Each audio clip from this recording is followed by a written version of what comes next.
花开花落自有时，缘去缘来总有因。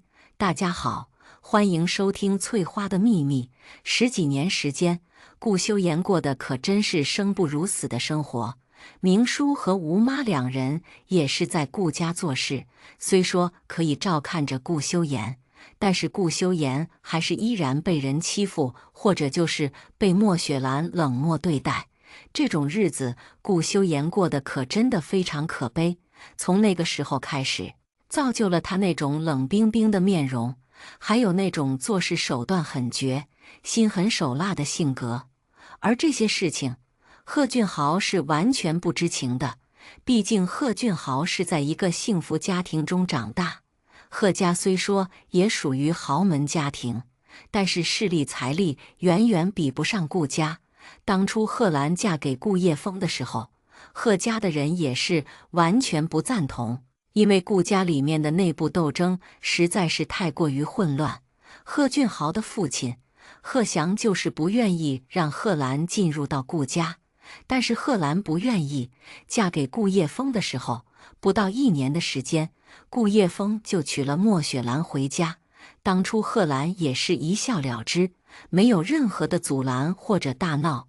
顾叶枫还是一如既往地对着贺兰好，直到顾修言差不多10岁左右，他们一家人本来非常高兴地要去游玩，但是那个时候却偏偏出了车祸，一辆大卡车朝着他们袭来，瞬间顾叶枫和贺兰坐在主驾驶和副驾驶的他们2个就被狠狠地撞上，车子前面变得已经认不出是什么模样。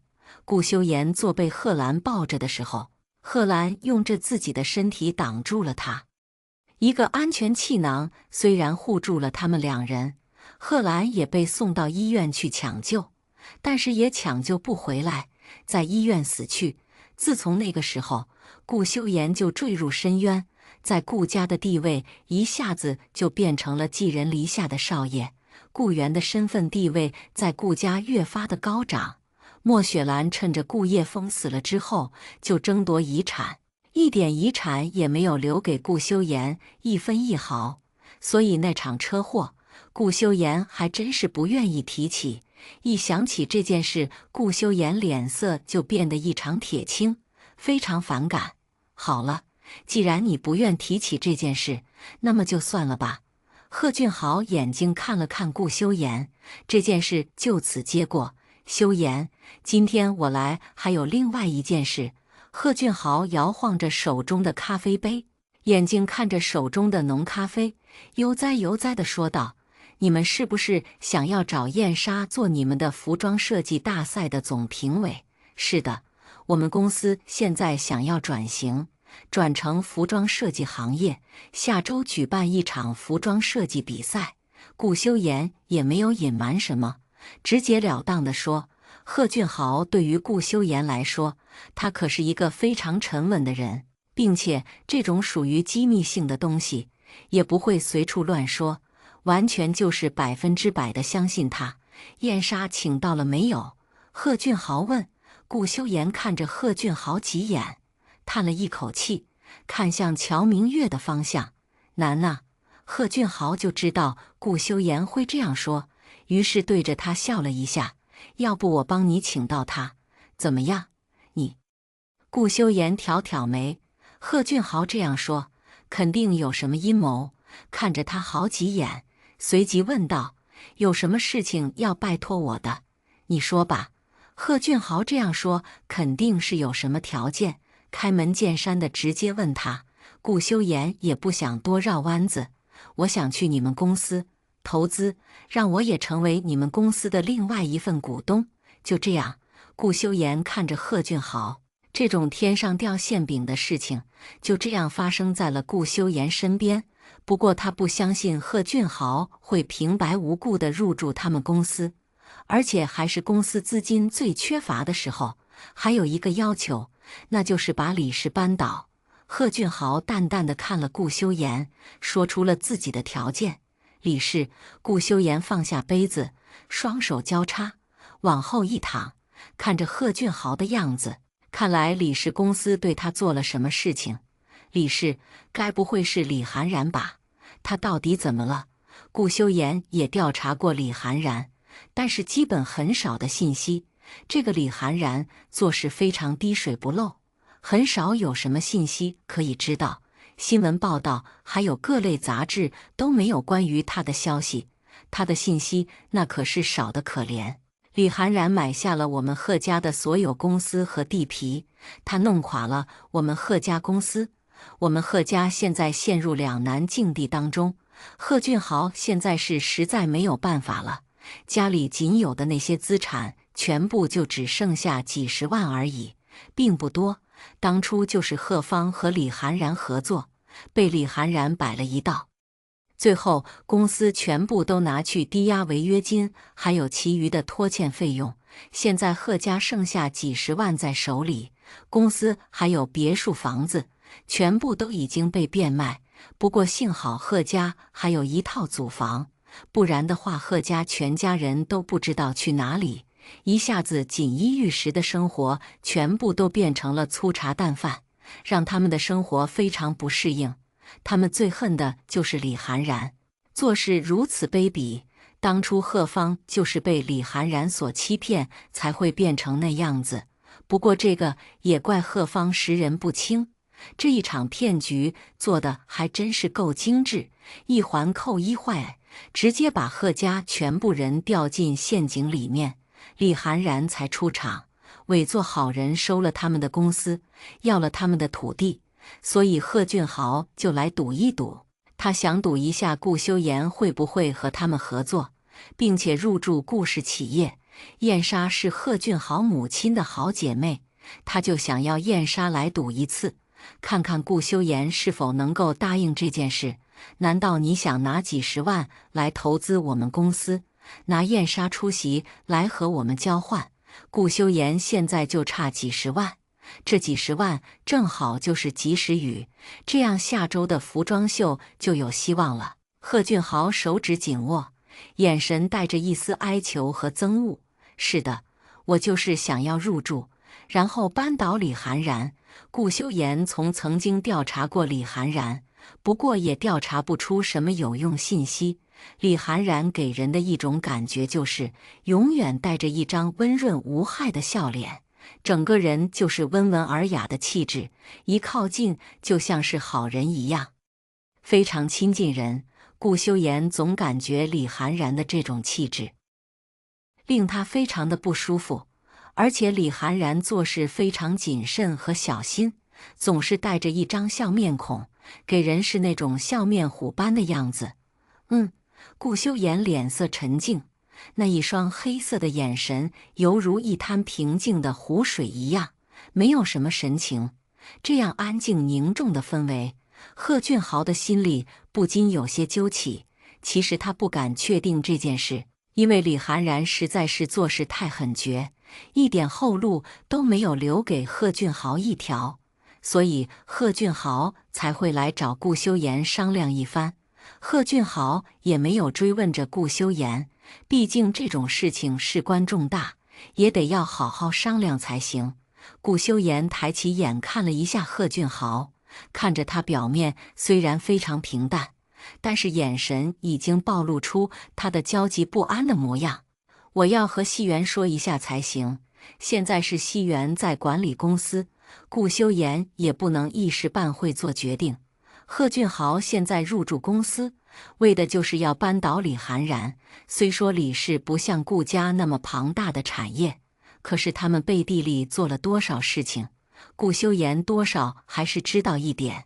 李涵然的公司和黑道白道两道有相交，而且还和官场人员有过交往，要扳倒他并非难事。现在顾氏企业还在持续冲击阶段，没有什么能力可以扳倒李涵然，除非英国顾远腾的公司Sunny设计公司才行。贺俊豪听到这个消息，失望也是失望了点，不过最后要和陈锡元商量才能决定，那最起码还有50%的成功率。如果顾修言一点不留余地地拒绝了他，那么现在可能连交谈的机会都没有。因为陈锡元和顾修言从小一起长大，贺俊豪也了解过陈希元的性格，为人处事还是可以，做事情非常有担当，不过就是太狡猾，做事就像一只老狐狸一样。亏本买卖那可是要计算得清清楚楚、明明白白，才能决定要不要合作。那好吧，修言你和希元商量一下，那我明天再来。贺俊豪说完，想要起身，但是却被顾修言按了下去。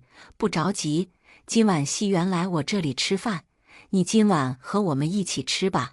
顾修言笑看着贺俊豪，反正现在天色也晚了，回去那么快没有什么用，大不如在这里吃一顿饭再走吧。呵呵，那就谢谢表哥你了。贺俊豪不知怎么感谢他，因为这件事真是非同小可。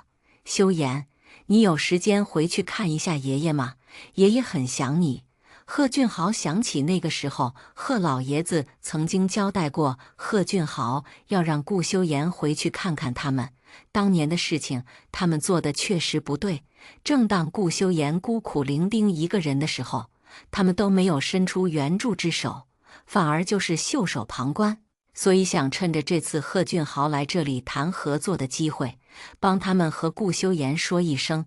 顾修言手指微动，毫无波澜的脸上带着一丝的冷笑。怎么，现在我飞黄腾达了，就让我回去看他们了？贺俊豪听到顾修言这样的嘲讽，真的不知道该说什么好了。当初顾修言也曾经来找过贺老爷子，但是却因为贺兰的事情把顾修言赶出家门。这次也确实是他们做的不对，当初就不应该这样对待顾修言。哎，我只是来传达爷爷的话而已，现在话已经传达给你了，我也不想多说什么，毕竟当年的事情也是我们贺家欠你太多。贺俊豪确实不知道该和顾修言说多余的话，不管是煽情也好，还是劝说也好，当年的事情做得不对就是不对，顾修言会做出这样的神情，也是属于意料之中，没有什么特别。乔明月走了过来，一脸灿烂的笑容。怎么，修言不打算介绍一下？贺俊豪看了一下乔明月，笑看着他们。来，明月，我给你介绍一下，这个是贺俊豪，我的表弟。顾修言拉着乔明月走到贺俊豪身边，对着乔明月说道：“你好。”乔明月是乔明月，顾修言的妻子。乔明月对着贺俊豪礼貌地说了一句：“乔明月。”贺俊豪皱了一下眉头，发现这个名字很熟悉，于是抬起头看了看乔明月，瞬间恍然大悟，便急忙地问道：“你是不是在明苑大学上过课？还是学室内设计的？”乔明月一听，脸上一片茫然。乔明月确实是在明苑大学上过设计，但是贺俊豪怎么记得乔明月？你是？乔明月满脸疑惑，问着贺俊豪。贺俊豪激动地说：“我是贺俊豪啊，你忘记了呀？我们一起同班过呀。”贺俊豪，乔明月还是不太知道，毕竟事情过了那么多年，同班同学都记不住全部，记得就只有悠悠一个人，因为悠悠是他从高中到大学的唯一真心交过的朋友，男生压根就是没有记得住一个。乔明月看着一脸激动的贺俊豪，愣是想不起来这个人到底是谁。贺俊豪看到了乔明月满脸疑惑的神态，露出了有点失望的神情。乔明月居然不认识自己了？当初你在我们班设计成绩可是第1名啊，还被保留送到外国念了几年设计大学，这些我都记得，你都不记得了吗？贺俊豪还是依然不死心地反问着他。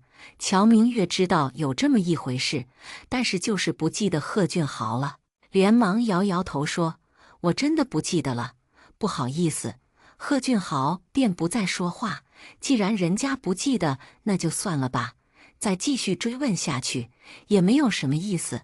傍晚时分，悠悠和陈希元一块来到乔明月的家。悠悠一进门，看到了贺俊豪，用力地闭上眼睛。好像发现了不可思议的东西似的，眼睛瞪得大大的，脸色突然露出了兴奋之态。你不是贺俊豪吗？悠悠叫了一声，开心地坐在贺俊豪旁边。贺俊豪喝着茶水，听到悠悠的声音，看到悠悠，用力地把嘴巴的水吞咽进去，眼睛看着悠悠欣喜的模样。他真是没有想到悠悠也在这里。悠悠，你也在这？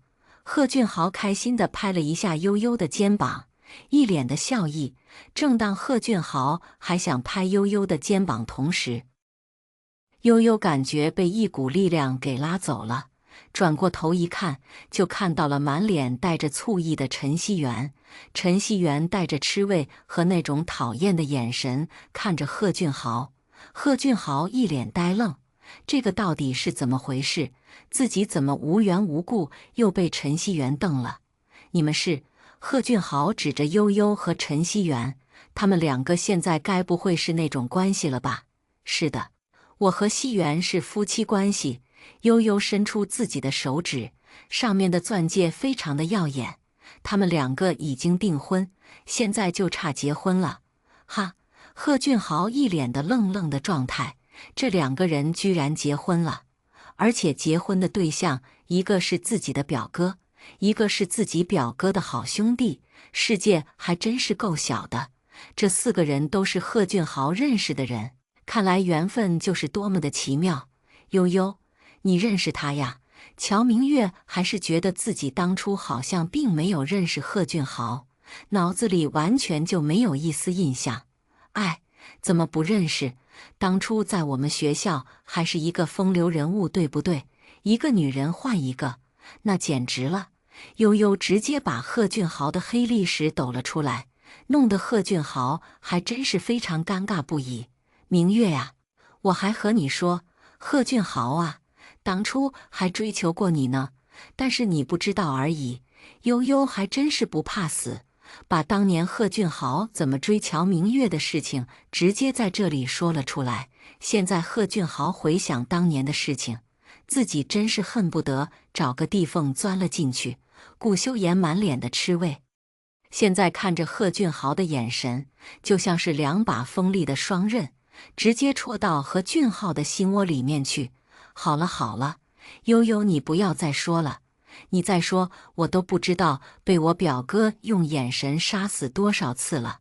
贺俊豪急忙打断悠悠的话，再这样说下去，恐怕连这里都待不下去了，连谈合作的机会都没有。啥？顾修言是你表哥？悠悠貌似又发现了一个新大陆，顾修言居然是贺俊豪的表哥。悠悠一脸的惊讶，没有想到世界居然那么奇妙，这种关系还真是让悠悠不知道该说什么好。贺俊豪点点头，看着悠悠一脸惊讶的样子，对着他说：“顾修言确实是我表哥，只是我们近这几年不联系而已。”一说到这个，贺俊豪脸色就变了一下，顾修言也变得非常平静，气氛开始有点不对劲了起来。悠悠也感觉到了这种奇怪的氛围，突然之间尴尬了许多，在场的人就安静下来，愣是一句话都没有说。乔明月看着不对劲的氛围，立马站起来打了圆场：“哎呀，准备要吃饭了，快点去洗手。吃饭了。”“嗯，对的，要吃饭了。”悠悠顺着乔明月的台阶下，马上开心地跑了过去洗手。“开饭了，你们坐在那里做什么呢？”乔明月急忙地把饭菜拿上桌，对着顾修言几个人叫了一声：“嗯，这就来。”贺俊豪也跟着附和。晚饭过后，顾修言、陈希元3人去到书房协商此事。乔明月和悠悠在客厅聊着他们小女人的一些小话题。“你说是让你入住到我们公司，你可以让燕莎出席。”陈希元沉思了一下，眼睛看着贺俊豪，问着他：“是的，只要你答应我扳倒李涵然这一条件就好，只要履行这一条件，我都可以为你们做任何事。”贺俊豪现在就是想要迫切地把李涵然给推翻了。一雪耻辱，这个是贺家一生的耻辱，而且贺家成了这副模样，也是李涵然害的。陈希元坐了下来，看着贺俊豪几眼，然后也看着顾修言。这种事情做起来，貌似也是他们顾氏企业赚了一点，但是这种事情可不是一朝一夕就能完成的。李涵然啊，不容小觑。可是李氏总裁对于他的相关信息非常少，在这个商场上谁都认识他，但是却不太知道他的历史背景。贺俊豪这个要求对于他们现在来说难度还真是非常大。再说了，顾氏企业就算是请不了燕莎来，还可以请 K 认识的服装设计师来做评审团也行，但就是比燕莎的名气小一点点而已，也是稳赔不赚，花费还没有那么大。这个要求有点高，我有点不太同意。陈希元却是有些不同意，这种事情听起来是他们赚了10几万或者几十万的，可是到了后期呢，他们和李氏一起有什么好处？一点好处都捞不着。而且他们让贺氏入驻了之后呢，贺氏现在已经没有资金了，资金现在投给顾氏企业，贺氏就是顾氏企业的，但是贺氏现在是一个空壳。陈希元不想带着空壳来做生意或者做设计，为何？贺俊豪脸色有点难看，自己可是拿出最后一点资金来搏一搏，为何陈希元会不同意？我不想要一个空壳公司，现在你们公司已经被收购，旗下的那些工人还有人员都已经不属于你们了吧？你们就属于一个空壳而已，后期会很为难。陈希元把自己的理解告诉贺俊豪，一个空壳的公司要来做什么？还要帮着他还债，还要找出人员帮他管理，这样人手肯定不够。他现在不想浪费那么多的精力去管理另外的公司。我的公司现在就算是空壳的，但是也没有用了，我准备把它卖了，然后转入到你的旗下，我们贺氏加入你的旗下，难道也不行？贺俊豪真的不知道该怎么说，公司对于他来说毫无用处，里面已经什么都没有，而且他们在外还欠了人家几百万的债款。贺俊豪把公司卖了，赔付那些债款的钱，你现在的公司还要得回来？不是被李涵然收购了吗？难道贺俊豪那边还有其他的公司？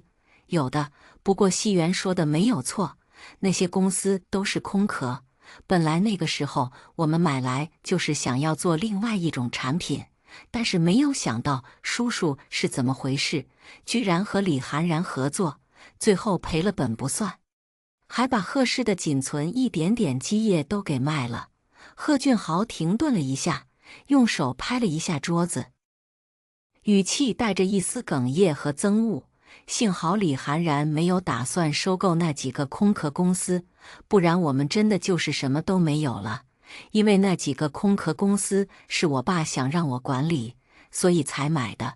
陈希元听完，顾修言也坐在那里不发一语。对于这件事，顾修言真的没有什么发言权。贺俊豪是自己的表弟，亲兄弟明算账，自己说话也不太好，全程都由陈希元来谈条件就好。那你的那些公司都是坐落在什么地方？陈希元问。贺俊豪拿出自己的笔记本电脑，投放影艺给大家看。贺俊豪旗下有4个空壳公司，分别坐落在2环范围内，并且那些交通路线非常的方便，人流量也是比较多。哪里的地方就相当于是第2个市中心一般，在哪里还有这高层住户，一看就是个好地方，在哪里销售商品肯定带来很好的利润。不过贺氏突然之间一夜倒闭，贺俊豪也没有办法在哪里开设公司，虽说买了下来，但是没有钱开公司也是没有用，放在那里也很久了，没有人来处理，所以就成了空壳公司。再说了，李涵然也不屑地要那些公司，因为他旗下的公司现在可是非常多，那个地方确实很好，地处位置相当理想，不过就是没有开成。陈希元忍不住一阵可惜，如果不是贺氏出现问题，那几个公司肯定会很火爆。陈希元非常想要拿下那几个公司，但是现在他们公司也是应接不暇，完全顾及不了其他的公司。怎么样，修言，你觉得该怎么做？陈希元看了一下坐得如此安静的他，把这个难题甩给他，看他如何回答。顾修言眼睛动了一下，深邃的眼眸看着贺俊豪，既然没有什么问题，那就这样吧。那几个公司我们肯定要，我们现在最重要的还是举办下周的服装设计大赛，然后再下定结论。顾修言话一说出口，看来是同意贺俊豪入驻他们公司了。哈哈哈，我就知道修言会这样说。陈希元其实在刚才看到公司的时候，心里就开始有点心动了。看到那几个公司的所在地，觉得这几个公司一定要，不过要下来了之后，那肯定就要承担贺俊豪的债务。现在公司也是有些亏损，也只能暂时先缓一缓，不然几百万现在可拿不出手。既然顾修言也这样说，那么陈希元也不得不执行。本来他都想好不要了，但是顾修言决定要了，那么就按照他的决定去做。贺俊豪听到顾修言的话，脸上瞬间燃起了希望。刚才他听到陈希元的不同意，心里一揪，貌似自己连个希望都没有了，正在灰心丧气之中。但是没有想到，就是那几个公司帮助了他，他该庆幸自己没有卖掉那个公司，不然现在可能连商谈的机会都没有。谢谢表哥，谢谢希元。贺俊豪都不知道该怎么感谢他们，眼眶微红，身体真的不禁颤抖起来。俗话说男儿有泪不轻弹，但是这个事情已经压抑在自己心里很久了，现在找到了希望，自己能不激动吗？而且还是当初被贺老爷子赶出家门的那个顾修言帮助了他们贺家，真的不知道该怎么说。别，我帮你纯粹就是为了那几个公司而已，你不要以为你是我表弟我就会帮你。顾修言伸出手，冷漠地对着贺俊豪说，在这里别打亲情牌。贺俊豪脸色一僵，刚才的喜悦之情一下子就消散不见，原来是为了那几个公司而已。刚才贺俊豪还曾经是因为他，那样也好，那我明天就回去和我爸那边汇报一下情况。贺俊豪说完坐了下来，神情有些迷茫，还有一丝的失望。那这样，我们还要商量点事情，你先出去吧。顾秀妍对着贺俊豪说。贺俊豪点点头，就这样出去了。陈希元看着贺俊豪有点失望的神态，开玩笑似的对着顾修言说，你就是这样，嘴上说的不要，心里可是很想帮着他，是不是？刀子嘴豆腐心，吃，呵呵呵，你不要把我想得太好，我还不是因为贺俊豪那几个公司而已，不然我为什么会决定让他入驻公司？顾修言挑着眉，冷笑几分，他才不会承认陈希元说的话是正确的。陈希元听到顾修言这些话，不以为然，反正他也没有说实话，就明明是嘴硬。那我们现在就开始筹划下周的服装设计大赛吧，叫贺俊豪带燕莎过来，也是一个不错的选择。反正他也同意了。陈希元确实也是因为燕莎动了心。Kota 带来的那些设计师，在国内外虽然也出名，但是却比不了燕莎的出名度，并且燕莎还曾经荣获过世界服装设计大赛第1名，还在英国开办自己唯一一家服装店，每天的客流量真的是多到爆炸。如果燕莎能够来到本公司，那么个媒体报道肯定能够上了头条，顺便还可以在网络上上了热搜，在国内外非常出名，说不定还会有很多的设计公司来到这里和他们进行合作。这个是一个非常不错的点子。顾修言点头应答。到了下周的周二，顾氏企业正式开启服装设计大赛的活动。这次燕莎终于来到现场，这里的服装设计师还有其余的宾客都非常震惊。本来燕莎都是很少出户，而且还很少当设计公司的审判，燕莎突然之间来到这个地方，还真是出乎大家的意料。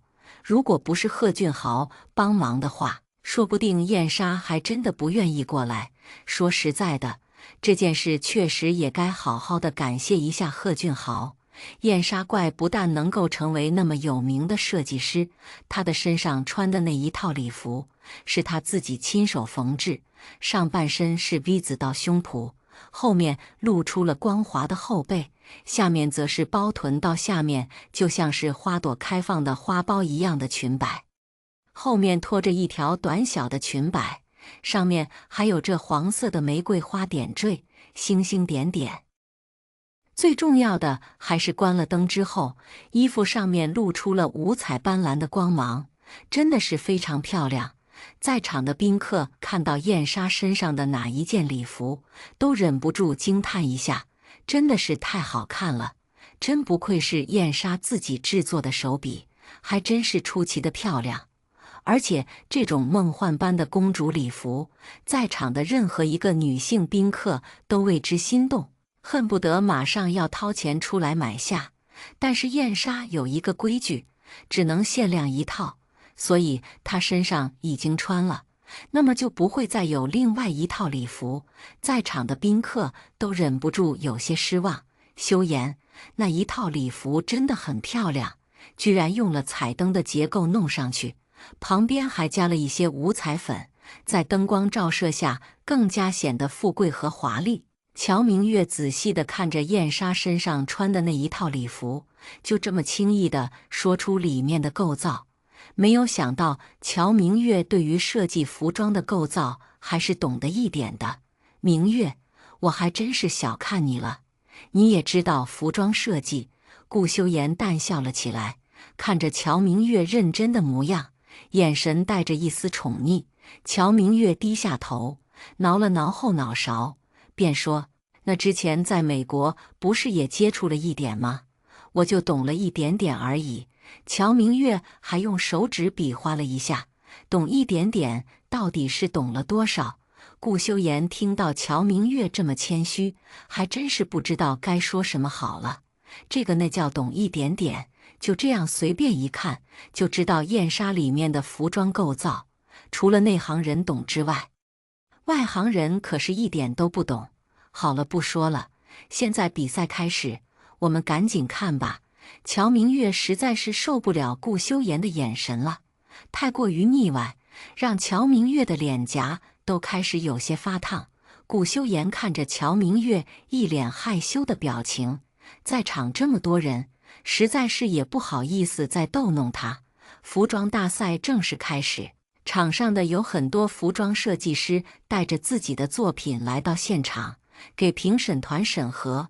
顾修言在比赛场地不知看到了谁，立马站起来，锐利的眼睛四处张望。乔明月看了看顾修言，奇怪地对着他说：“修言，你怎么了？”顾修言非常紧急地对着乔明月说：“明月，你先在这里坐着，我去那边处理一下事情。”“好的，那你去吧。”乔明月看着一脸焦急的顾修言，也没有说什么，就叫着顾修言赶快去。顾修言离开了这个席位，马上走到另外一边。他跑到人群里面，仔细地看了一下，居然没有找到那个人。刚才顾修言隐约地看到王伟的存在，不知道是不是自己眼花，马上跑了过来确认一下，居然没有看到王伟的身影。西元，我刚才好像看到王伟。顾修言马上对着陈希元说：“什么？王伟？”陈希元环视一周，却没有发现王伟身影。不管怎么样，我们要加强人员守护着这里，不能让他破坏这里的场地，不然我们之前做的事情都毁于一旦。王伟，我去找一下他到底在哪里。你要这里守着。”顾修言二话不说，直接离开了场地，淹没在人群中。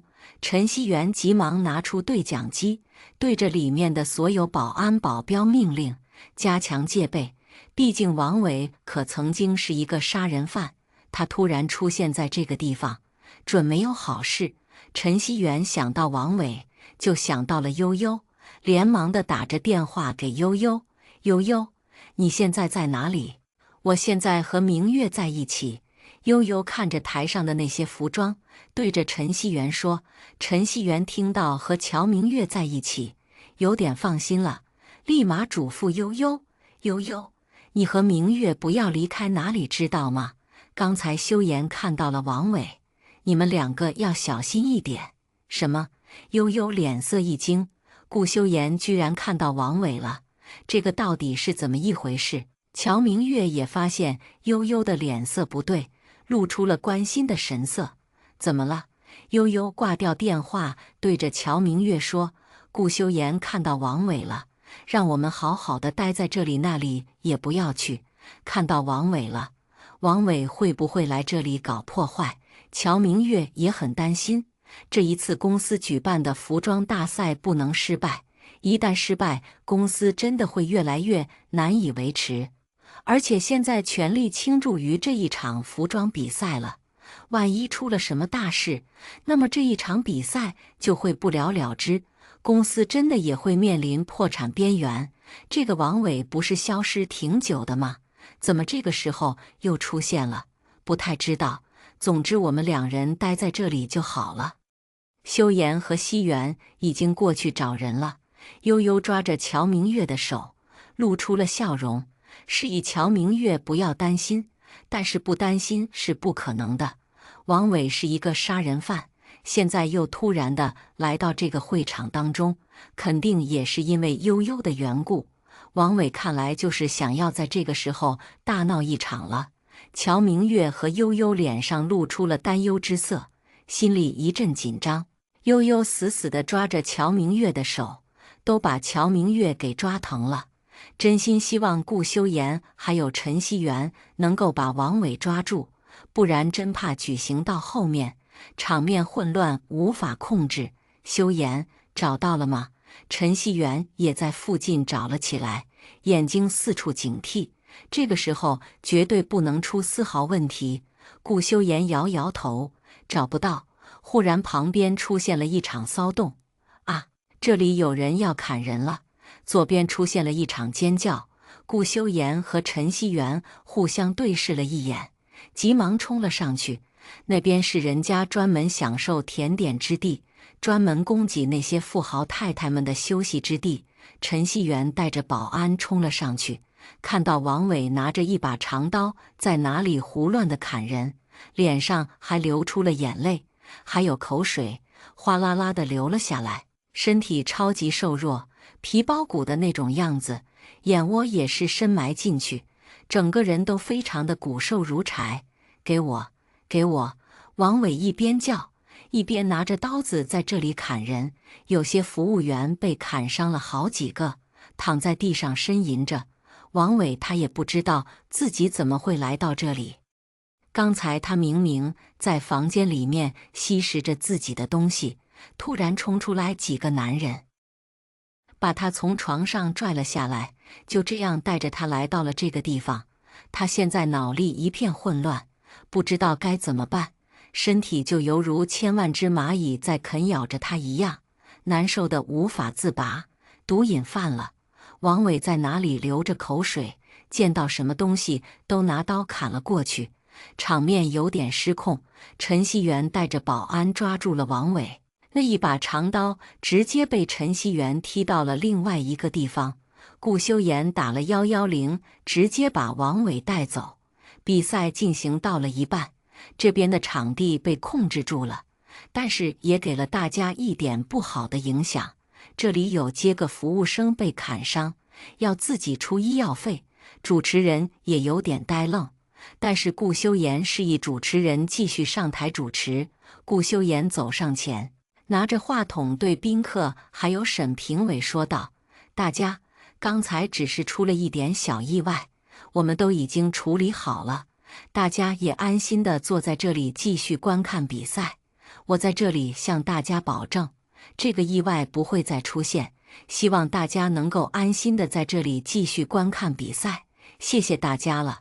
顾修言鞠了一个躬，非常有诚意的和宾客们道歉。大家也都没有说什么，也只是一笑了之。刚才的事情过去就过去了，对这次比赛影响了一点而已，不过却被顾修言精妙地缓解了过去。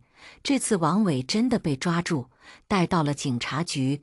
悠悠他们两人也非常的紧张地去找陈希元两人。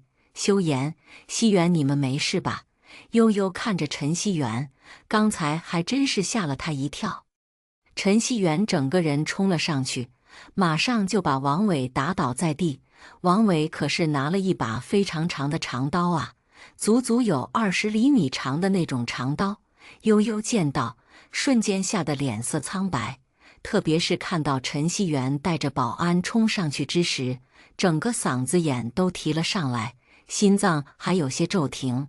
一看到王伟被牵制住，然后被警察带走，身体才逐渐放松，身体就那样哐当一下跌倒了下来，后背一阵冷汗，身体不禁的有些颤抖，脚超级软，都站不起来了。明月，扶我一下。悠悠伸出手，叫着乔明月搭把手，自己真的不知道该怎么办。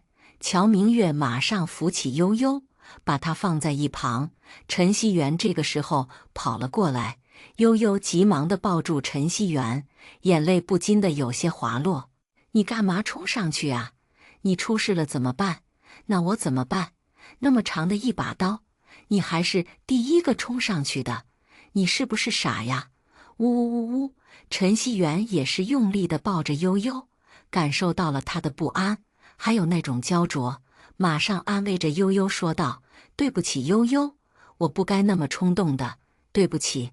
乔明月也很害怕的，顾修言的伤口还没有好多久，如果又出事了，他真的可能就会崩溃。悠悠用力地捶打着陈希元的后背，大声地哭了出来，压根就不在乎其余人的目光。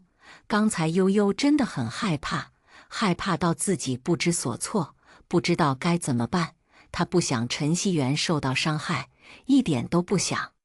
悠悠，对不起，让你担心了，对不起。陈希元用力地抱着悠悠，想把自己的温暖传递到悠悠的身上，让她不再害怕，给她一些安全感。悠悠刚才真的受到了一些刺激，整个人都有些疯狂，差点疯了起来。幸好这件事解决得快，不然悠悠见到陈希元还有王伟，说不定会再一次疯掉。刚才王伟的样子真的很可怕，就犹如鬼怪一样，脸部非常的恶心和恐怖。悠悠定定地抱着陈希元，不愿意抬起头，死死地在他怀里，汲取着一点点的安稳和安全。听着陈希元心脏的跳动，他的心才慢慢变得安静下来。刚才他真的非常慌张和慌乱，脑子就犹如一根弦一样。看到陈希元冲上去，嘣的一声就断开了。现在好多了，但是依然手脚冰凉，手都开始冒出了冷汗。明月，我们先离开，比赛也快进入到尾声，我要去主持一下那边的会场。顾修言看了陈希元一眼，看来他现在是不能去的了。那你去吧。乔明月点点头。比赛终于完美结束，虽然刚才有点小小的意外，但是并不影响整个大局。服装设计比赛还是完整的举行了。顾修言、陈希元两人非常的开心，这次大赛举行成功，还真是让他们欣喜若狂。而且燕莎对于这一场服装比赛非常看好，还在这个比赛当中收了2个助手。那2个服装设计师非常高兴。顾修言比赛完了之后，晚上还举行了燕莎的欢迎会。当天晚上，燕莎还有贺俊豪和兰芳来到会场。兰芳是贺俊豪的母亲，也是顾修言的婶婶。修言，我们在这里，贺俊豪开心地朝着顾修言挥挥手，叫着顾修言过来。兰芳也看到了顾修言，脸色一阵欣喜。他很久都没有看到顾修言了。自从贺家老爷子把他赶出去之后，顾修言再也没有回来过。以前兰芳和贺兰珍的关系非常好，而且还经常带顾修言去很多地方玩。那个时候，他们两个带着顾修言还有贺俊豪各地去旅游。兰芳非常喜欢顾修言，每次顾修言来到贺家的时候，他自己真的超级喜欢这个小侄子的。别提那个时候多么的愉快，生活是多么的滋润，都是源于那一场车祸，导致了顾修言的人生轨迹方向全部改变。顾修言淡漠地走了过来，兰芳捂着嘴巴，眼眶微红地看着顾修言。修言，兰芳想要伸出手触碰顾修言，却被他巧妙地躲开，犀利的眼睛看着兰芳。不好意思，我不喜欢人家碰我。顾修言语气非常冷漠。兰芳真的很对不起贺兰，心里愧疚的要死。对于顾修言这样都不知道该怎么办。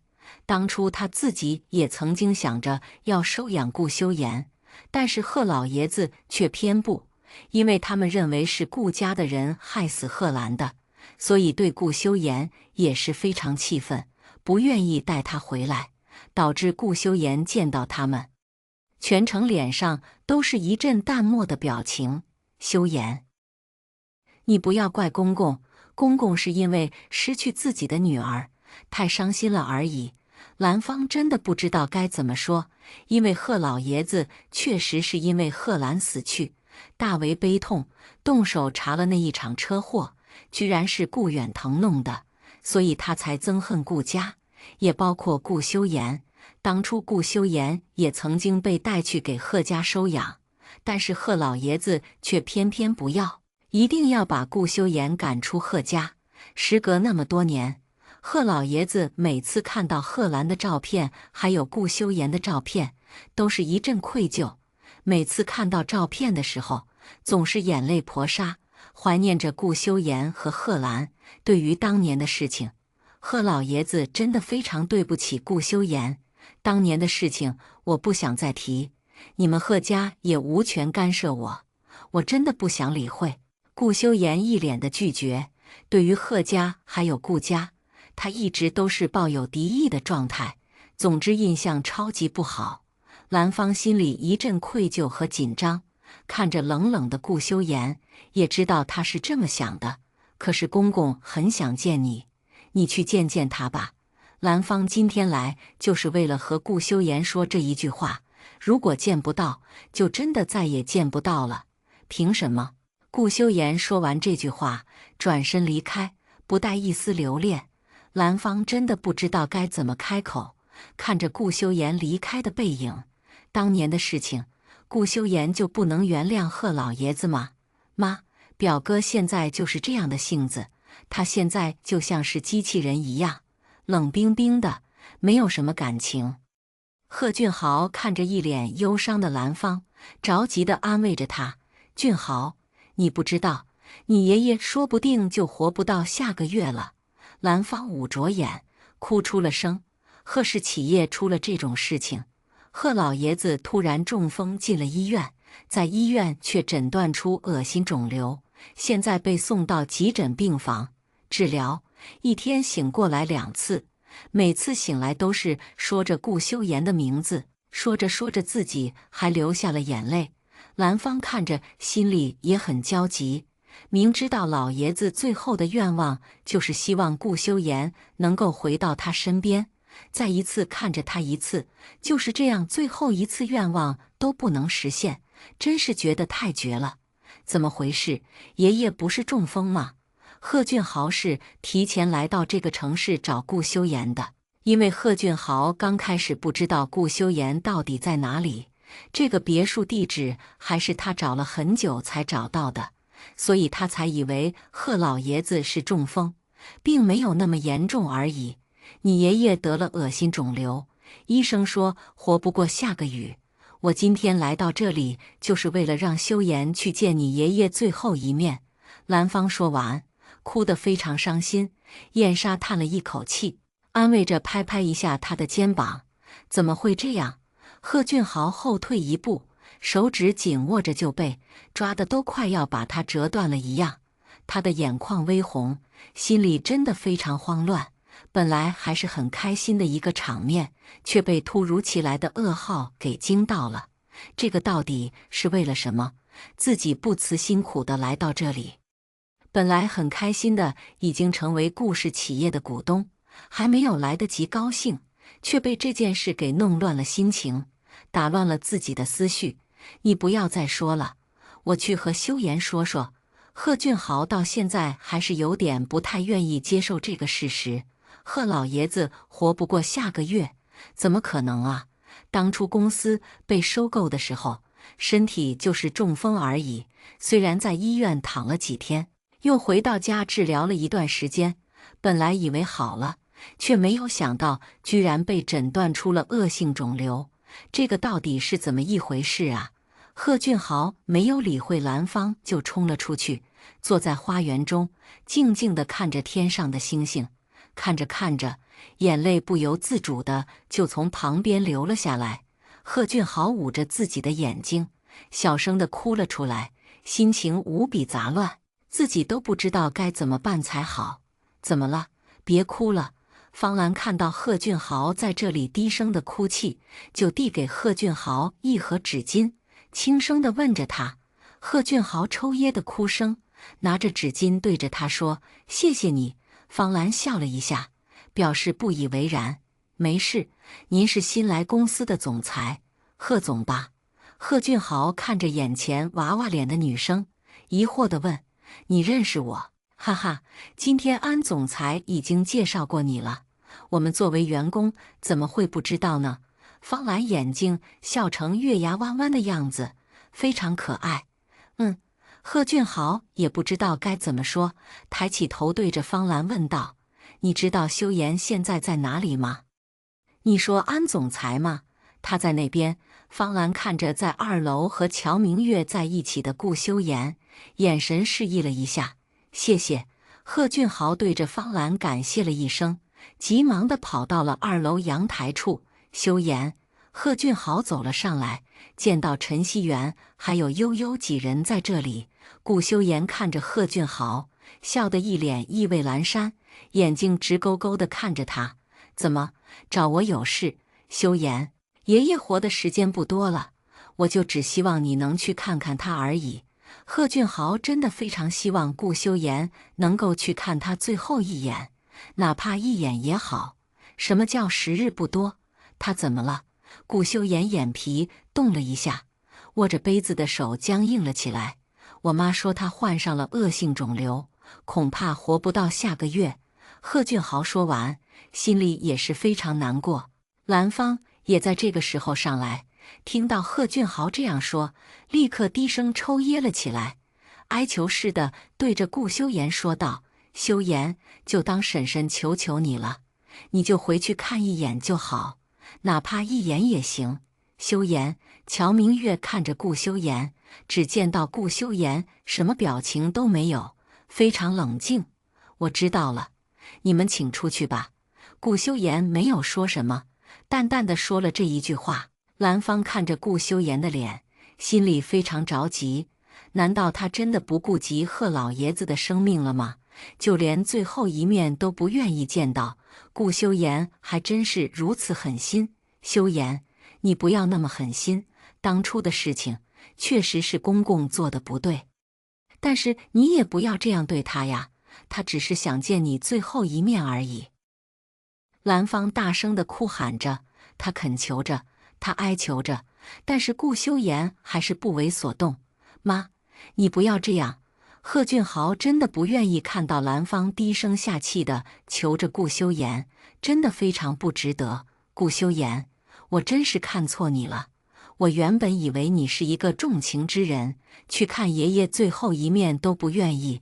早知道我就不入驻你们顾氏企业，就算是卖了那几家公司，我们都不求你。”贺俊豪紧紧地抓着手，眼睛死死地盯着顾修言。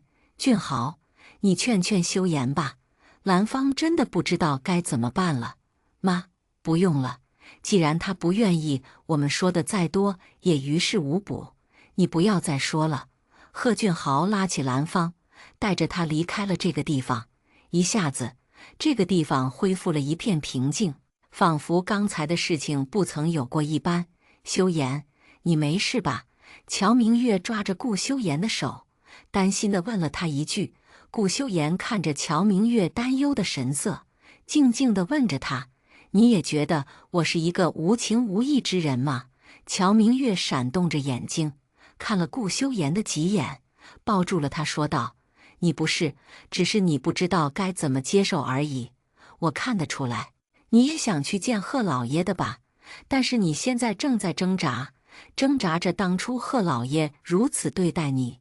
你不知道该拿什么心情去面对他，那就按照你自己的想法去做吧，不要做让自己后悔的事情。”乔明月鼓励顾修言去看望他外公最后一次，毕竟这个是他外公的愿望。如果真的见不到最后一面，那么对于顾修言来说，这个将会是他生命中最大的遗憾。每次回想起来，他可能都会后悔一辈子。你让我好好静静，我真的思绪很乱。顾修言真的不知道该怎么面对，真的好想一个人安静一会。乔明月站起身，陈希元几个人已经率先离开了，乔明月也是后面一个离开。怎么样了，表嫂？我表哥答应吗？贺俊豪也只能求助乔明月了。这件事情对于他来说也是措手不及，你让他好好静一静吧。毕竟这件事对于他来说来得太突然。乔明月看着一脸着急还有一脸哭腔的兰芳，心里真的是忍不住叹了一口气。豪门家庭真是是非多呀。顾修言自己一个人在房间里，这件事确实来得非常突然，差不多已经有10几年的时间没有见到过自己的亲生外公了，10几年没有去过贺家一次，甚至是连提起都不愿提起。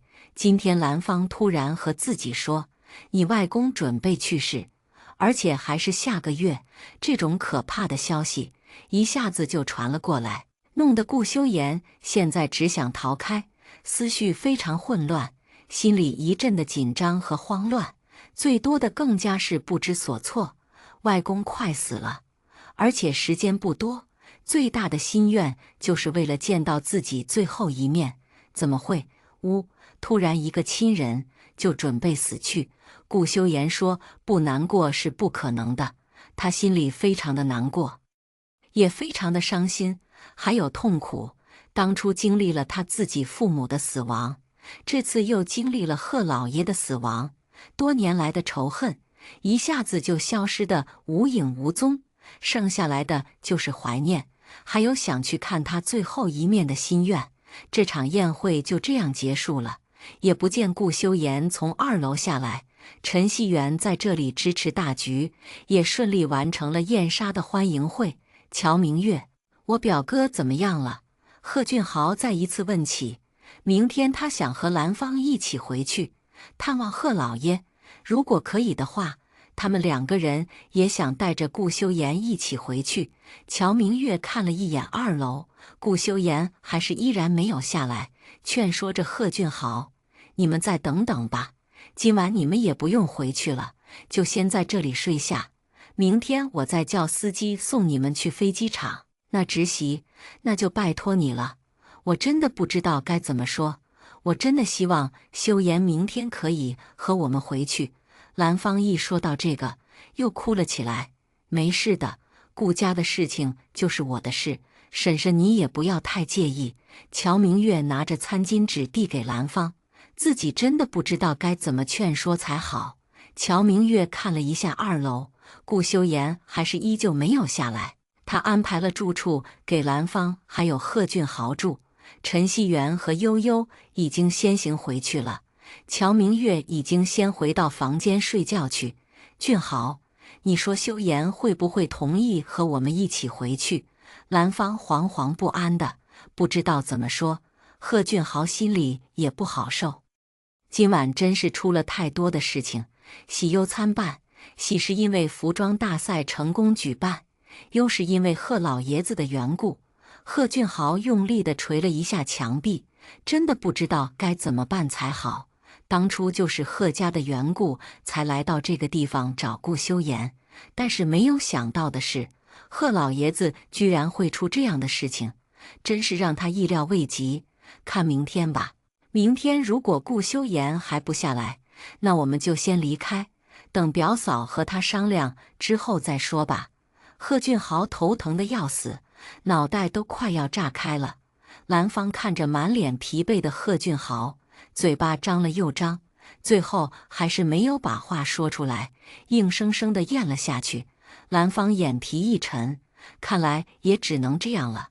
但是兰芳真的希望顾修言能够和他们一起离开。等到第二天早上，兰芳还有贺俊豪很早就起来了，吴妈做好了早餐给他们2个人吃，快要10点了，顾修言还是没有下来。妈，我们不等了，走吧。贺俊豪看着时钟，再等下去可能就赶不上飞机的时间了。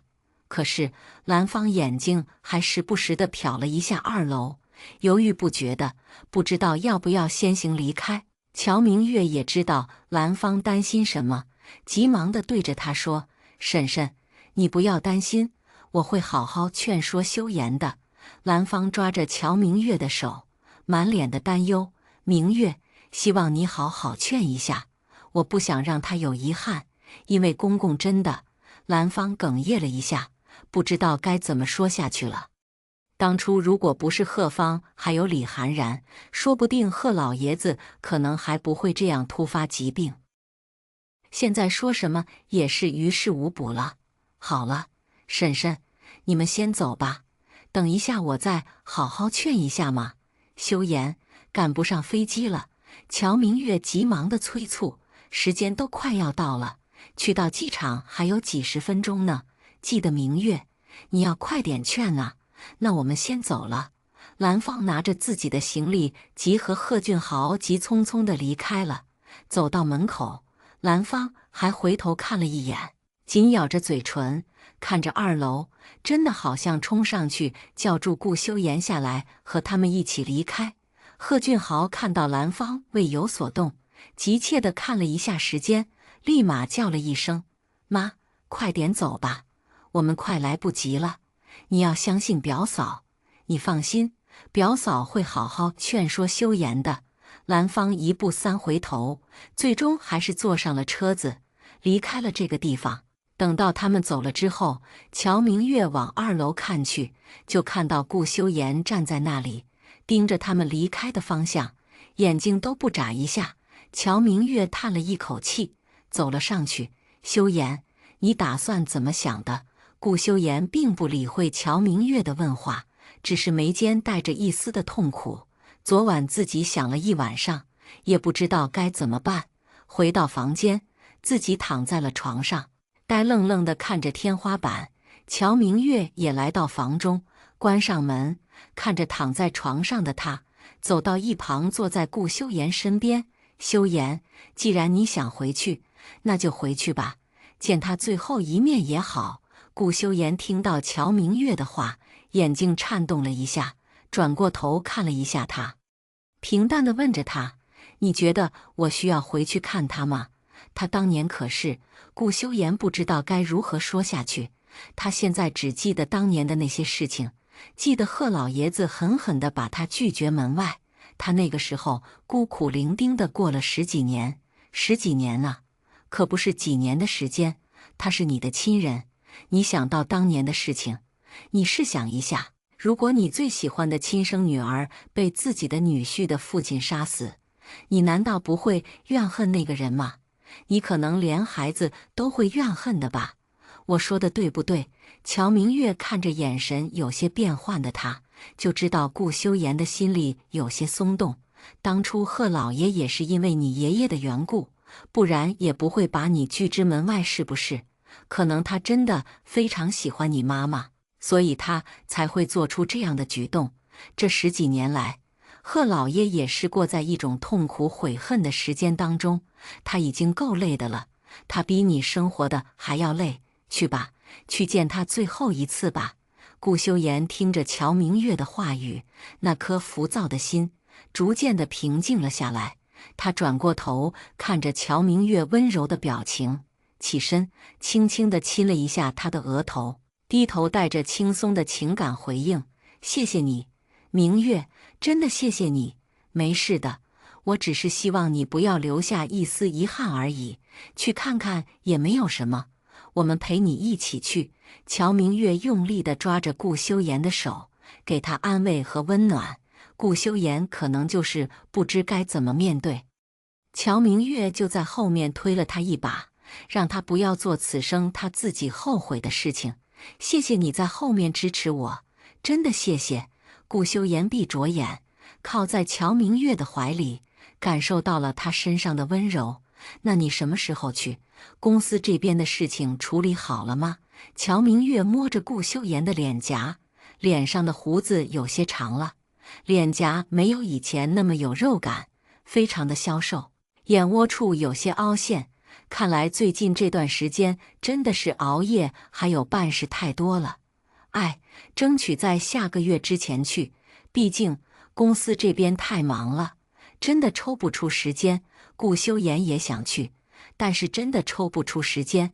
公司服装设计大赛圆满结束，可是结束之后，新人还要培训上岗，整顿公司里面的一切大小事务，全部都要重新审核，还有加强管理，这些都是必要的。资金问题还没有得到很好的解决，这些也要先解决才行。还有贺家的那些债务，好多琐碎的小事情全部一涌而来，现在堆积起来都变成了大事，真的是觉得超级心累。等到时间宽裕了一些，我们再过去吧。不过时间不等人，顾修言最终还是一个重情的人。在公司的最紧急的事情忙完之后，他就把公司的事情全部丢给陈希元，带着乔明月一起去了贺家。我们去贺家，贺俊豪就直接带他们去了医院。在医院，他们见到了贺芳，顾修言的二舅舅。只是这个贺芳对他们的态度不太好。贺军真的很久没有见到顾修言了，一看到他长得那么大，真是按捺不住自己心中的一阵喜悦。贺芳看到安明哈，整个脸色就非常的不对劲，眼神还带着一丝丝的打探之色。特别是看到顾修言穿着最新一代的阿玛尼西装，手上戴着也是阿玛尼的戒指，乔明月穿着也是最新的衣服款式，他嘴角露出了一丝的淡笑。看来顾修言混的是相当不错。乔明月正在收拾东西的时候，一不小心抬头就看到贺芳的嘴角隐隐约约地笑了起来，这个笑容给乔明月的感觉非常不好，而且后背还有些发凉。贺芳发现乔明月正在盯着他看的时候，急忙地把自己笑容收起来，换成一副冷冰冰的模样。乔明月也跟着低下头，帮安雪打理一下她身上的衣服。修言，你真的回来了，好久不见到你了。贺军马上往前走了一步，想要伸出手过去拍一下顾修言的肩膀。顾修言站在那里侧过身，不愿意让别人触碰自己。贺军也知道顾修言有这种习惯，从小就开始有了，所以也没有什么太大的关系。本来贺军见到顾修言太过于兴奋，才会做出这种愉悦事情出现。顾修言本身就是对于不怎么熟悉的人都是非常冷漠，这句话也算是回答贺军的话了。爸，这次修言来这边是想要看看爷爷的，现在爷爷怎么样了？贺俊豪打断了贺军的叙旧。现在最重要的一点还是贺老爷子。你爷爷现在正在加重病房。刚才你们出去的时候，你爷爷突然大出血，送到手术室做了一个小手术，现在还在那里加重看护着呢。贺军真的难受极了，现在贺老爷子突然出了这种疾病，他们贺家破产，还没有还债，现在又来住院，这个给贺家又多了一笔住院费，可谓是雪上加霜。这个简直就是要搞死他们贺家人。哎呀，这个贺老爷都已经这样了，就不能放弃治疗吗？杨婷直接冒出了这句话，摸着自己的指甲，满脸不屑地说着。啪！兰芳气得直接就这样扇了一巴掌给杨婷。这个杨婷还真是狗嘴吐不出象牙，说的到底是什么话？你打我！杨婷摸着自己被扇红的脸颊，指着兰芳，怨毒地看着她。谁叫你出言不逊？你很希望公公死吗？兰芳真的忍受不了杨婷，这个女人就是贺芳的妻子，真不知道贺芳到底是瞎了眼看上了她这种蛇蝎心肠的恶毒女人。本来就应该死了，如果不死，我们还要给她治病，而且出了多少医药费才够她花？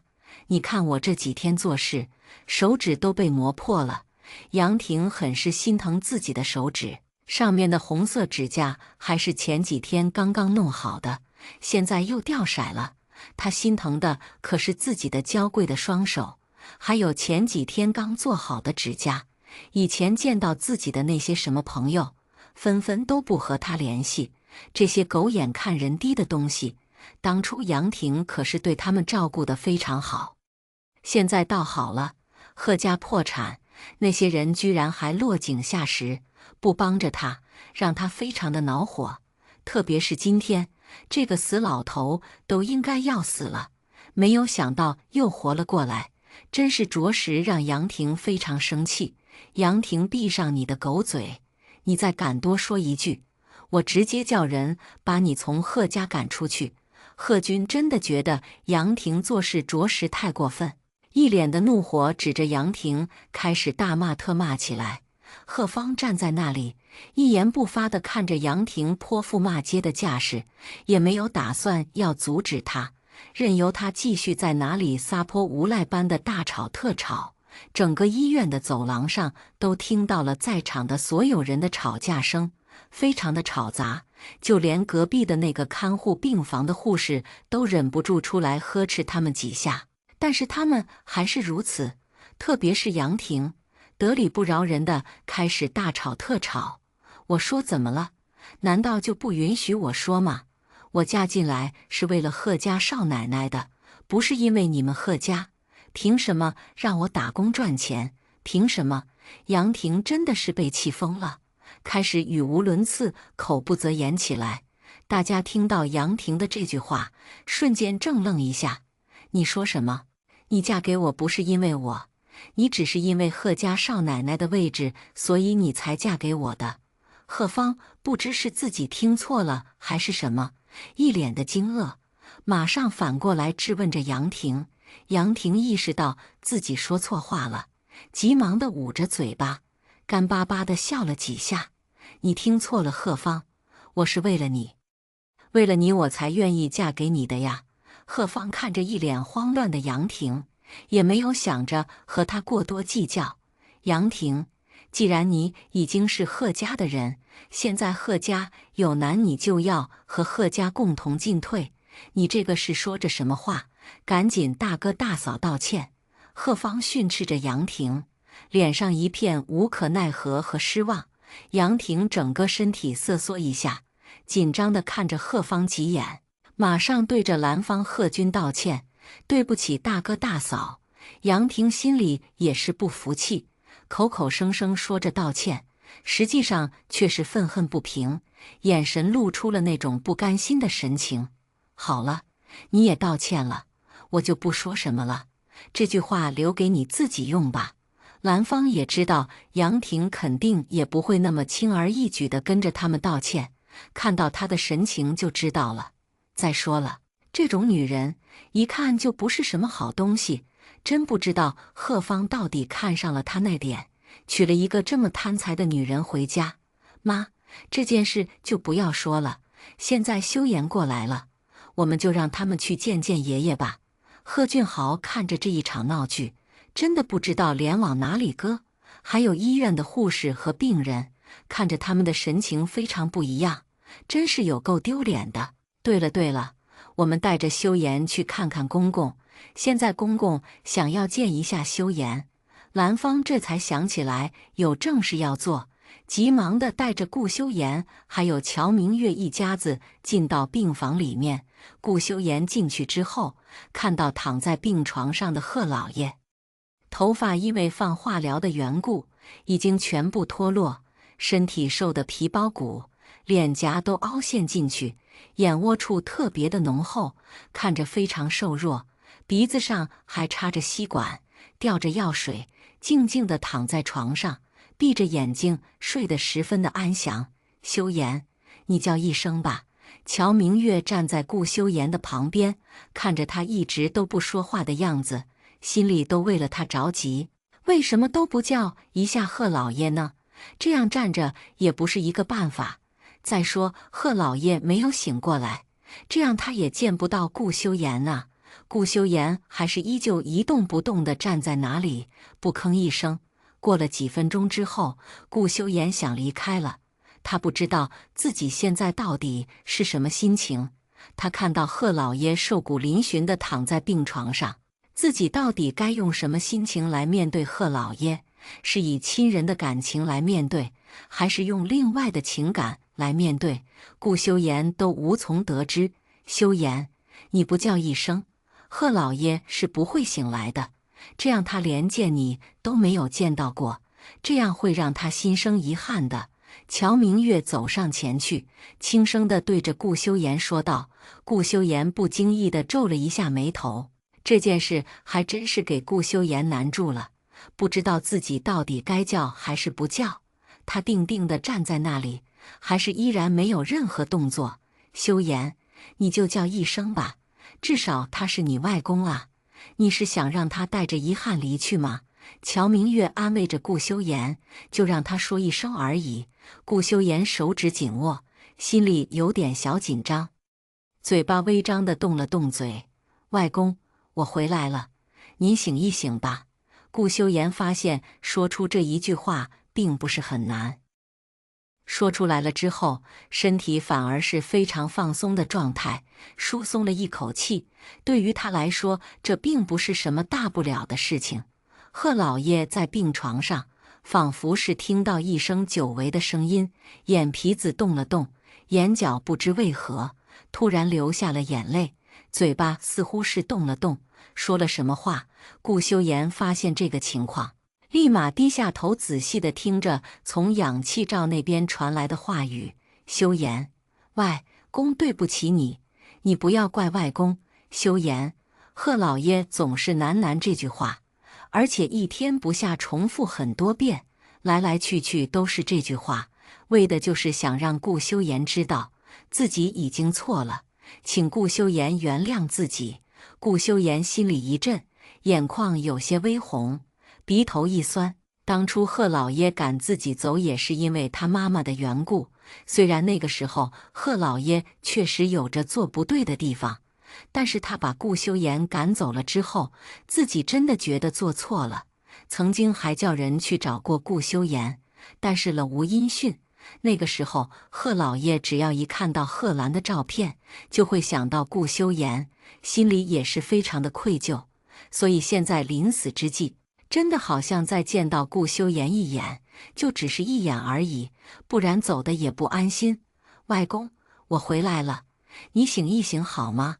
顾修言在贺老爷耳边悄声地说一句。贺老爷还以为自己是在做梦，他想要睁开眼，但是就睁不了眼睛。修言，看来是公公太累了，所以就没有醒过来，时间也快到了，我们先出去吧。兰芳也是非常伤心，从手术到现在，贺老爷一直在加重病房看护着，至今为止都没有醒过来的迹象，而且那个电频率也是越来越微弱，真怕那一天就这样变成一条直线。兰芳真的非常担忧。顾修言看了几眼贺老爷，既然时间快到了，那么还是出去再说吧。修言，今晚你就先去我们那里住下吧，明天你再坐晚上的飞机回去。你看行吗？贺俊豪也知道顾修言非常繁忙，明天还可以再来医院看一天，晚上的飞机也没有多晚，最多也是7点多的飞机而已。这样也好。顾修言点头答应。贺芳跟在贺俊豪的身后，眼光一闪，脸色有些暗沉，不知道又在哪里想什么。顾修言和乔明月回到房间了之后，就开始收拾一下自己的衣物。洗完澡之后，就躺在床上睡了过去。乔明月和顾修言两人也是觉得身体有点累了，躺在床上。修言，我和你说，今天我看到贺芳有点不对劲。乔明月小声地在顾修言耳边说了一句。乔明月一看贺芳那个样子，给人的第一感觉就不是很舒服。怎么不对劲？顾修言问道。今天下午我不小心抬头就看到了他的笑容，那种感觉真的是让人后背发凉。乔明月一想到那个微笑，总感觉这个贺芳心思肯定不怀好意，这个人思想肯定非常复杂。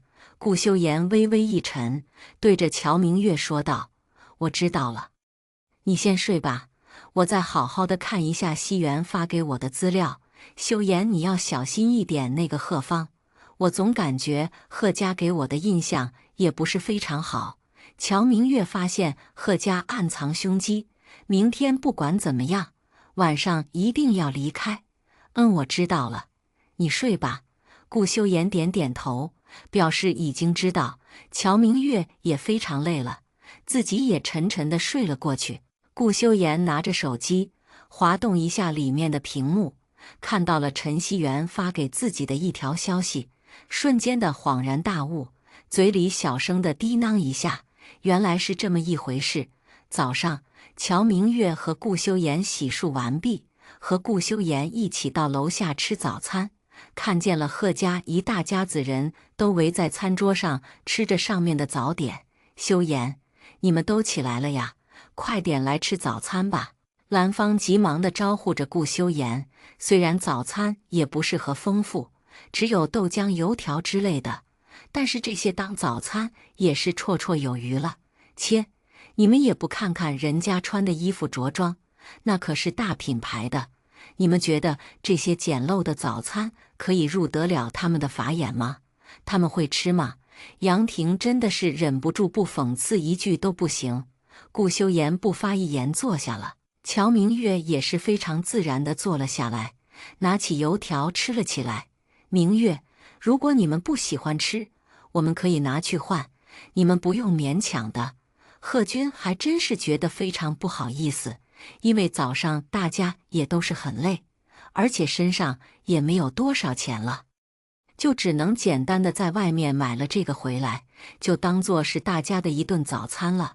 乔明月反而笑了笑，拿过他手里的早餐说道：“没事的，我们家有时候也会这样吃，婶婶你不要介意。”兰芳看着乔明月的笑容，有点忐忑不安地坐在那里。但是这些都是粗茶淡饭，真的没有什么好的东西招待他们了，是吗？你们在家也会吃这样如此简单的早餐呢？兰芳还以为他们在家每顿早餐都是燕窝，还有各种营养早餐的，没有想到他们也是吃得如此简单。乔明月吃得很是顺口，特别是豆浆，他们是最喜欢吃的。杨婷看着我们几个人吃得如此欢快，脸色也是非常不好，冷哼几下，扭头就走。贺芳见状，也跟着杨婷一块出去。乔明月他们几个人也并没有多在意杨婷离开，自己吃着自己的东西。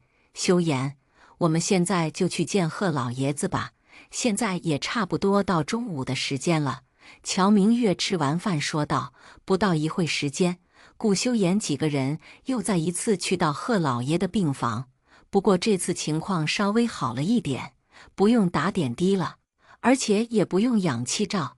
修言，你们过来了，这次爷爷情况好了一点。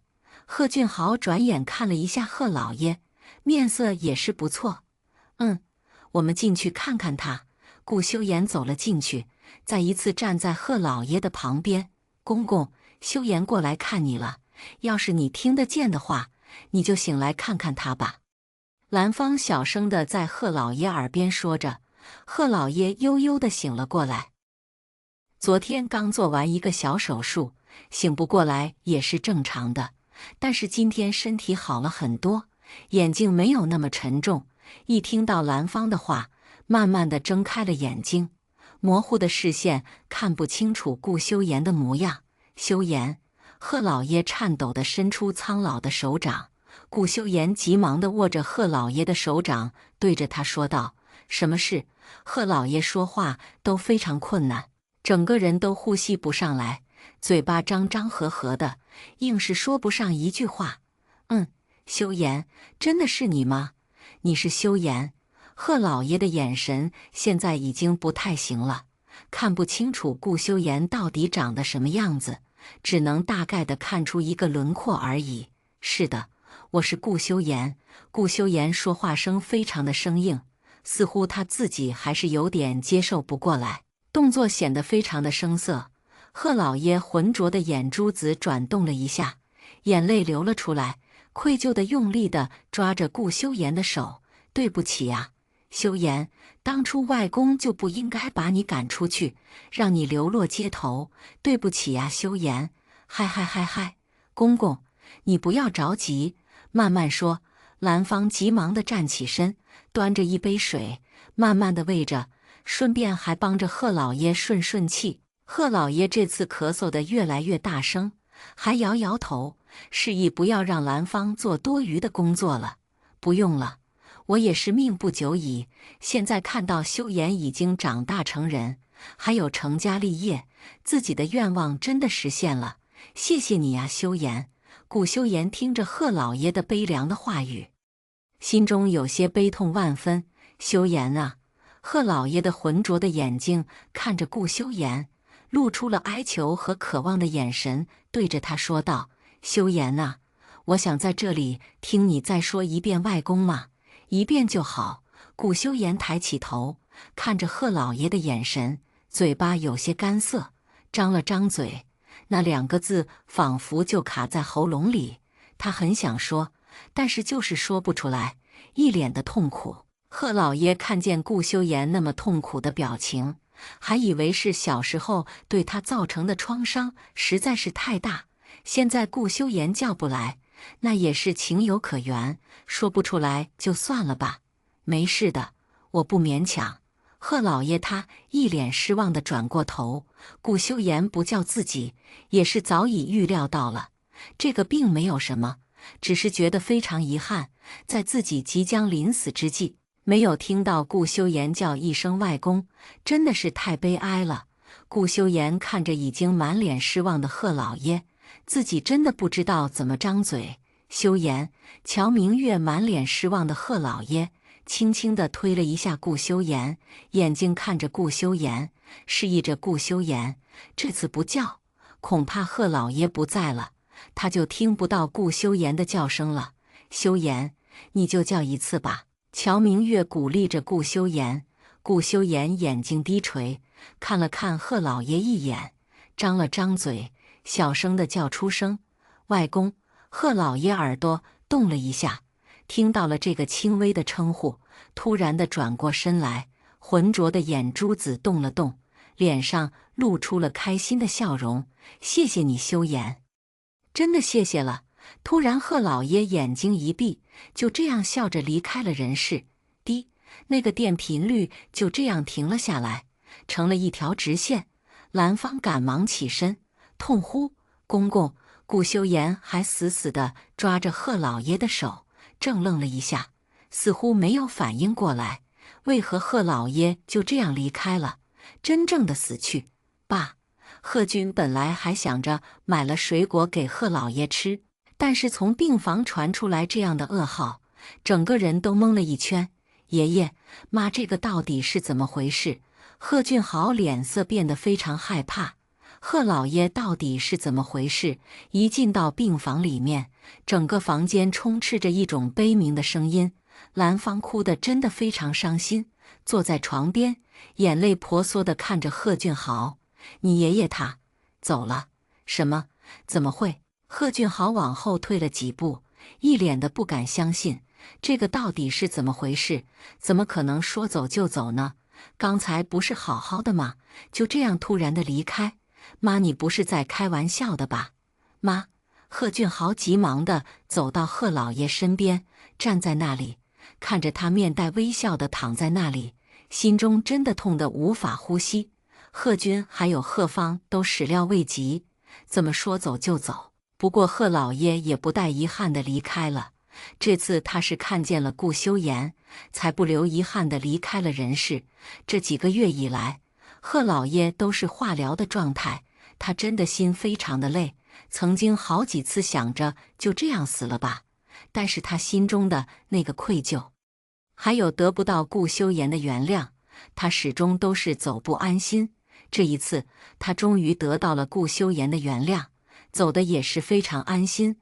顾修言有多休息了2天，因为他要参加和老爷的葬礼。没有想到，时隔多年之后，他再一次见到贺老爷，居然是病入膏肓，已经要准备死去的老人，就是为了吊一口气，就是为了得到他的原谅，就是为了……顾修言实在是不敢相信，当初他如果再来晚一些，那么是不是就再也见不到贺老爷了？顾修言坐在家里，距离贺老爷去世已经过了3、4天了。他们也从那边回来，乔明月看着一脸发呆的顾修言，笑着走了过去，拍了一下他的肩膀，说：“想什么呢？想得那么入神。”顾修言也不知道自己到底在想着什么，总之就是全身掏空了一样，整个人就这样干坐着。乔明月陪着顾修言坐在沙发上，两个人什么话都没有说过，非常的安静。顾修言看着头顶上的那个吸顶灯，静静地看着，对着乔明月说：“明月，我总感觉心里不是很舒服，到底怎么回事？”乔明月摸着顾修言的头，柔声地说道：“哭吧，哭出来比较好受一点。”当初在贺老爷的葬礼上，顾修言也只是全程看着，那可是一滴眼泪都没有流下，整个人非常安静地站在那里。在场的所有人都哭了，唯独他一滴眼泪没有流。顾修言趴在乔明月的肩膀上，整个人非常脆弱无力，脸上虽然很平静，但是乔明月可以看得出来，顾修言真的非常难过和痛苦，哭不出来，比哭出来的还要痛苦万分。乔明月把自己的肩膀借给顾修言靠着，顾修言靠在乔明月的肩膀上，发出了细不可微的哭声，闷闷的一敲打着乔明月的心。这种哭声很是让人非常难过。顾修言本来还是小声的哭着，但是到了后面越来越大声，眼泪都打湿了乔明月的肩膀处。没事了，没事了。乔明月安抚着顾修言，顾修言哭着哭着，心情好了许多。他不会大哭特哭，就只是在旁边安静的哭着，就是发泄了一下他的情绪就好。顾修言鼻头酸酸的，眼泪啪嗒啪嗒的掉落，他心里真的非常难受。在葬礼上，他不是不想哭，而是哭不出来。回到家了之后，整个人都非常颓废地坐在沙发上，有点不敢相信贺老爷已经死去，原来自己和他的感情那么深，真是没有想到。突然发现贺老爷死了，自己是多么的不舍，自己心里真的很难受，怀念以前和贺老爷在一起的日子，那可是多么的幸福。顾修言哭着哭着，声音逐渐变小了起来，桌子上全部都是他喝剩下的酒瓶。没事了，修言，事情已经过去了。乔明月也知道失去亲人的难过，但是看见顾修言这般模样，自己心里也跟着痛苦。明月，你知道吗？当初他把我赶出家门的时候，我确实非常恨他，一直以来都没有回去见过他，哪怕是他叫人来和我见面，我都是拒绝不见。但是谁知道，时隔10几年，再一次见到他的时候，却突然的走了，走的是多么的猝不及防，让顾修言不知怎么办。但是却没有想到，顾修言这样哭着，别人还以为是他太多愁善感，只有乔明月才知道，顾修言这些年来是多么渴望亲情。10几年了，父母不在身边，连自己的亲爷爷、亲外公都这样对待他，他心里特别的孤独，很害怕自己那天会被人抛弃。所以乔明月走的那2年时间，顾修言要不是因为知道乔明月的行踪，说不定像一个疯子一样，满世界乱窜找人了。顾修言非常执拗，决定的事情他都会不假思索地去做。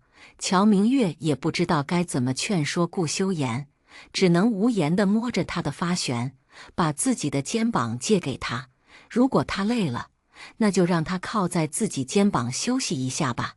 这样也给了顾修言一种温暖的感觉。贺俊豪办理好了贺老爷的后事之后，就立刻坐着飞机回到顾氏企业，帮着陈锡元处理事情。现在公司规模逐渐扩大，他们已经开始开分公司的年头。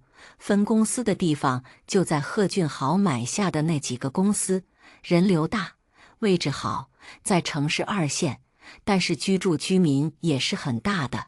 听说政府规定在那边开设商场，化为另一个城市中心点，在不久的将来，这个比1环的市中心还要富有，人流量更加大，更加繁华。过不了几天，顾修言也重新回到公司，开始整理分公司的事情。而乔明月则是帮着陈锡元绘画设计图纸，招收一些设计员，还有其他一些工作人员。明月，我明天就走了。凯乐和乔明月说道。乔明月一愣，没有想到凯乐居然走得那么快。一转眼，凯乐也来到这里差不多1个多月、2个月了。现在回想起来，自己都还没有带凯乐在这里好好的逛过，心里多多少少的还是有些内疚。你要离开了呀？乔明月还以为凯乐不会离开那么快呢。凯乐笑了一下，看着乔明月说道：这次来这里也是为了公司的事情而已，现在居然在这里待了差不多2个多月的时间，公司那边也催促我尽快回国，所以我也订好了明天的飞机票，离开这里了。你居然离开了，怎么那么快？我都还没有带你好好的逛逛这里呢。乔明月也是有点内疚，当初凯乐可是他在美国2年的好友，最近一直在忙，都没有理会过凯乐，真是让乔明月愧疚不已。哈哈，没事的，这里我已经逛够了。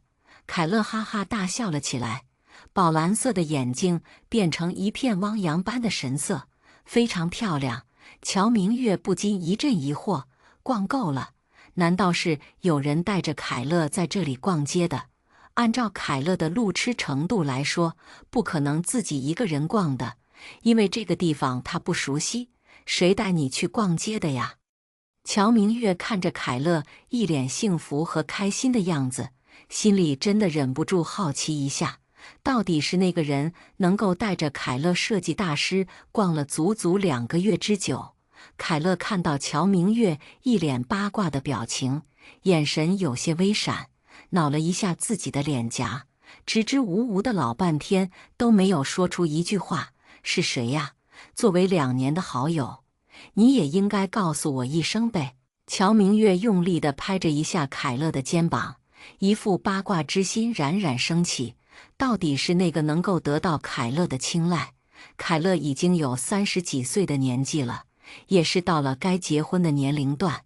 之前他不结婚是因为没有看对眼的，但是遇到乔明月之后是一见钟情。可是没有办法，乔明月不喜欢凯乐，凯乐也是无可奈何。但是今天乔明月听到凯乐的说话声音，还有其他的表情动作，这个凯乐肯定又迎来了第2春。而且乔明月敢确定，这个人肯定是他们公司内部的员工，但是是谁，他就不知道了。是袁西西了。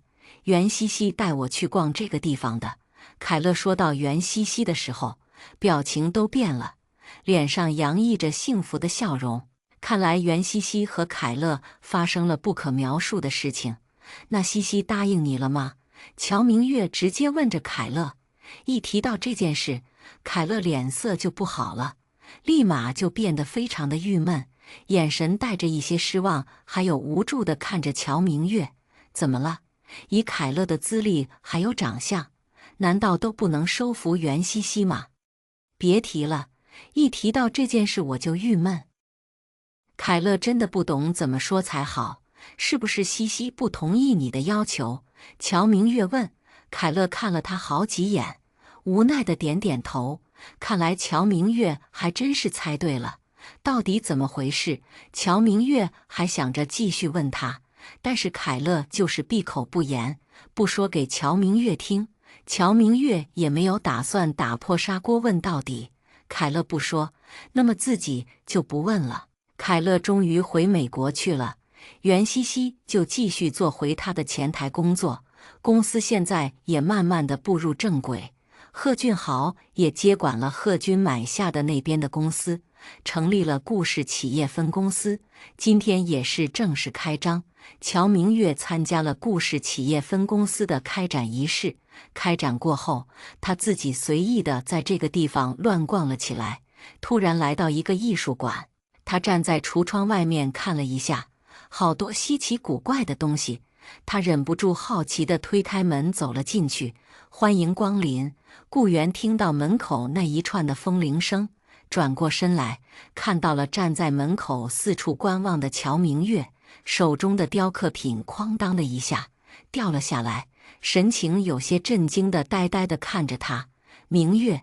乔明月听到有人喊着自己的名字，抬起头就看到顾源坐在那里，手中的雕刻品掉到了地上，旋转不停，久违的不见。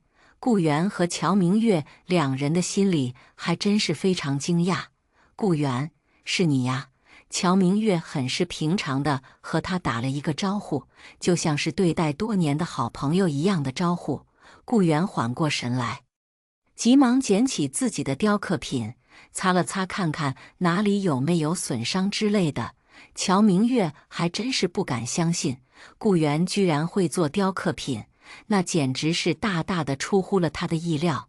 顾源看着四处乱逛的乔明月，还以为多年不见，自己的心情会因为乔明月而心跳加速，会很紧张，但是却偏偏没有。看到乔明月之后，脸上是一片惊讶，慢慢的就变成了平淡，心中也是非常的平静。乔明月看了看这里的东西，真的弄得非常不错，雕刻的手艺真的让乔明月爱不释手。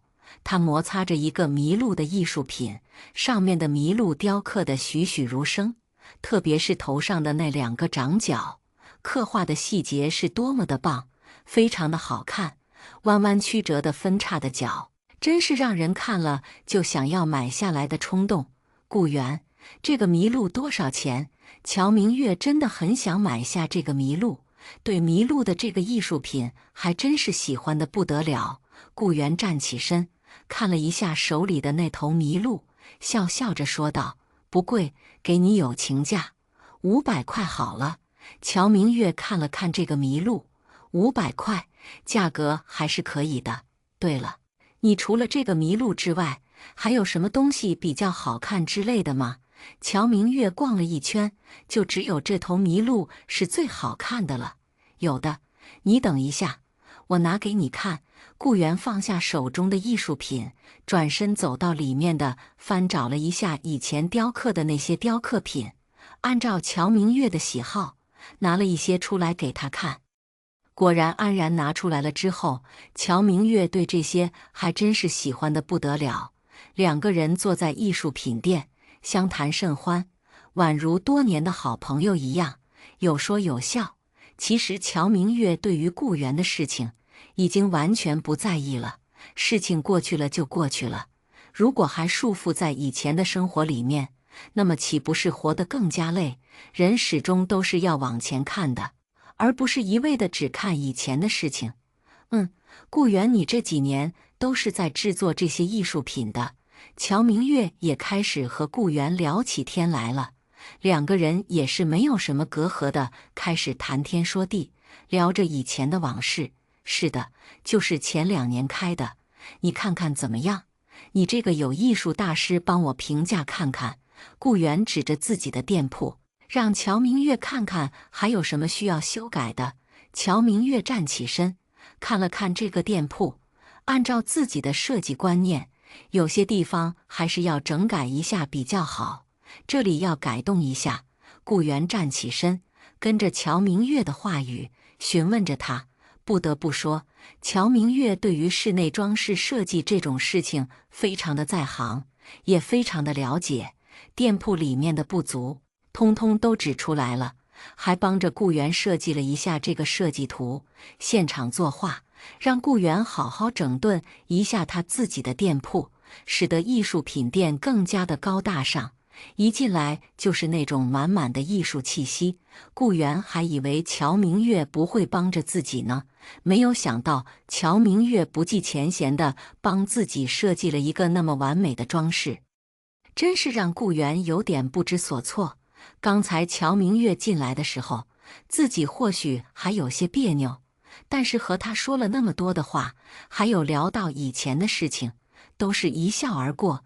对于当年顾源和乔希雪的事情，都是被乔明月一概而过。顾源没有说，他也没有提起。时间过去那么久，顾源还以为乔明月会厌恶自己，憎恨自己，没有想到在一次见面居然是以这种方式见面的，真是让顾源意想不到。他们两个人在店铺里面谈笑风生，乔明月买下了那些艺术品，带到公司去，把这些艺术品分给了设计部的所有人员，这个是给他们的一个奖励。明月，这些艺术品你是从哪里买来的？真好看。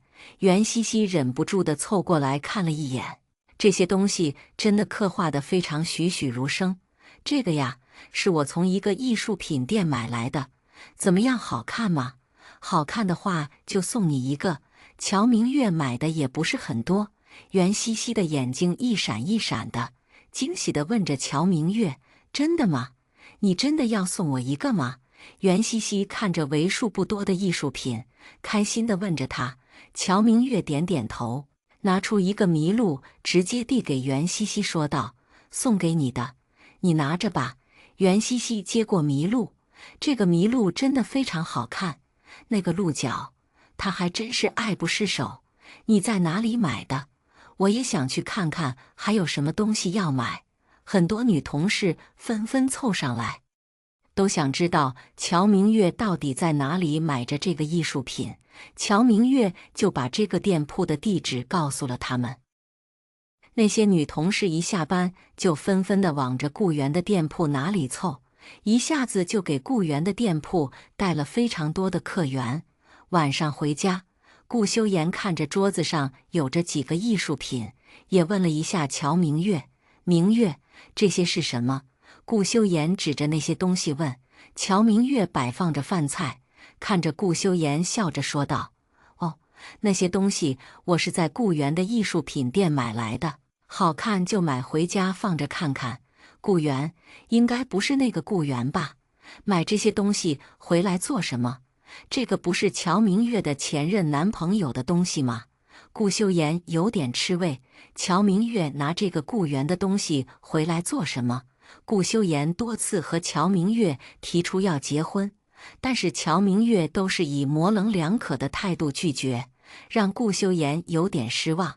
但是今天他带回顾源的东西，却是让顾修言最不能忍受的了。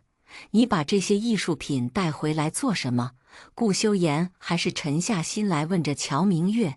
乔明月听着顾修言冷漠的语气，身上散发着一种冰冷的气息，抬起眼看了看他，忽然扑哧的一声笑了出来：“怎么，你还吃醋啊？你带回别的男人的东西，能不吃醋吗？再说了，你现在又没有嫁给我。”顾修言仿佛被戳中了心事，把头扭过一边，耳朵有点发烫，真的不敢看向乔明月，生怕他真的看到自己脸红的样子。乔明月走过去，装好这些艺术品，和顾修言解释说，这些都是要寄给凯乐的。因为凯乐喜欢这些东西，所以我就想着寄给他了。凯乐都走了，你还说寄给他呀？顾修言真的很像一个小孩子一样，拿着前任男友的东西寄给现在的情敌。乔明月到底是想什么？凯乐来到这里的时候，我对他照顾不周，所以就想着买一些东西寄给他了。而且我就只知道凯乐喜欢这些艺术品。我今天不小心路过顾源的店铺，所以就买了一些分给了公司的员工，一些就寄给凯乐。乔明月慢慢的解释，真的担心顾修言会因为这些东西东想西想，误会了自己，还真的是不好。顾修言听见乔明月这样说，也不再多说什么，但是东西放在那里，总感觉有点太膈应了点，难受。你什么时候把这些东西寄过去？顾修言真是恨不得分分钟就把这几样东西给丢掉。明天吧，明天我叫人上门来收取。乔明月说，那就明天。还有的就是明天你要穿的利落一点，我明天带你去几个地方。顾修言看着乔明月，对着他说，几个地方？乔明月有点疑惑，到底是要去哪里？要去哪里呀？乔明月有些忍不住好奇，看着顾修言的神情，肯定有什么事情隐瞒着自己。别多问了，明天早上9点钟我就带你去，记得穿利落一点。顾修言说完，就快速地上楼去了。乔明月笑了一下，去跟吴妈说准备吃饭。第二天的时候，乔明月穿着一件简单的衬衫，还有一条破洞牛仔裤，非常的干净利索。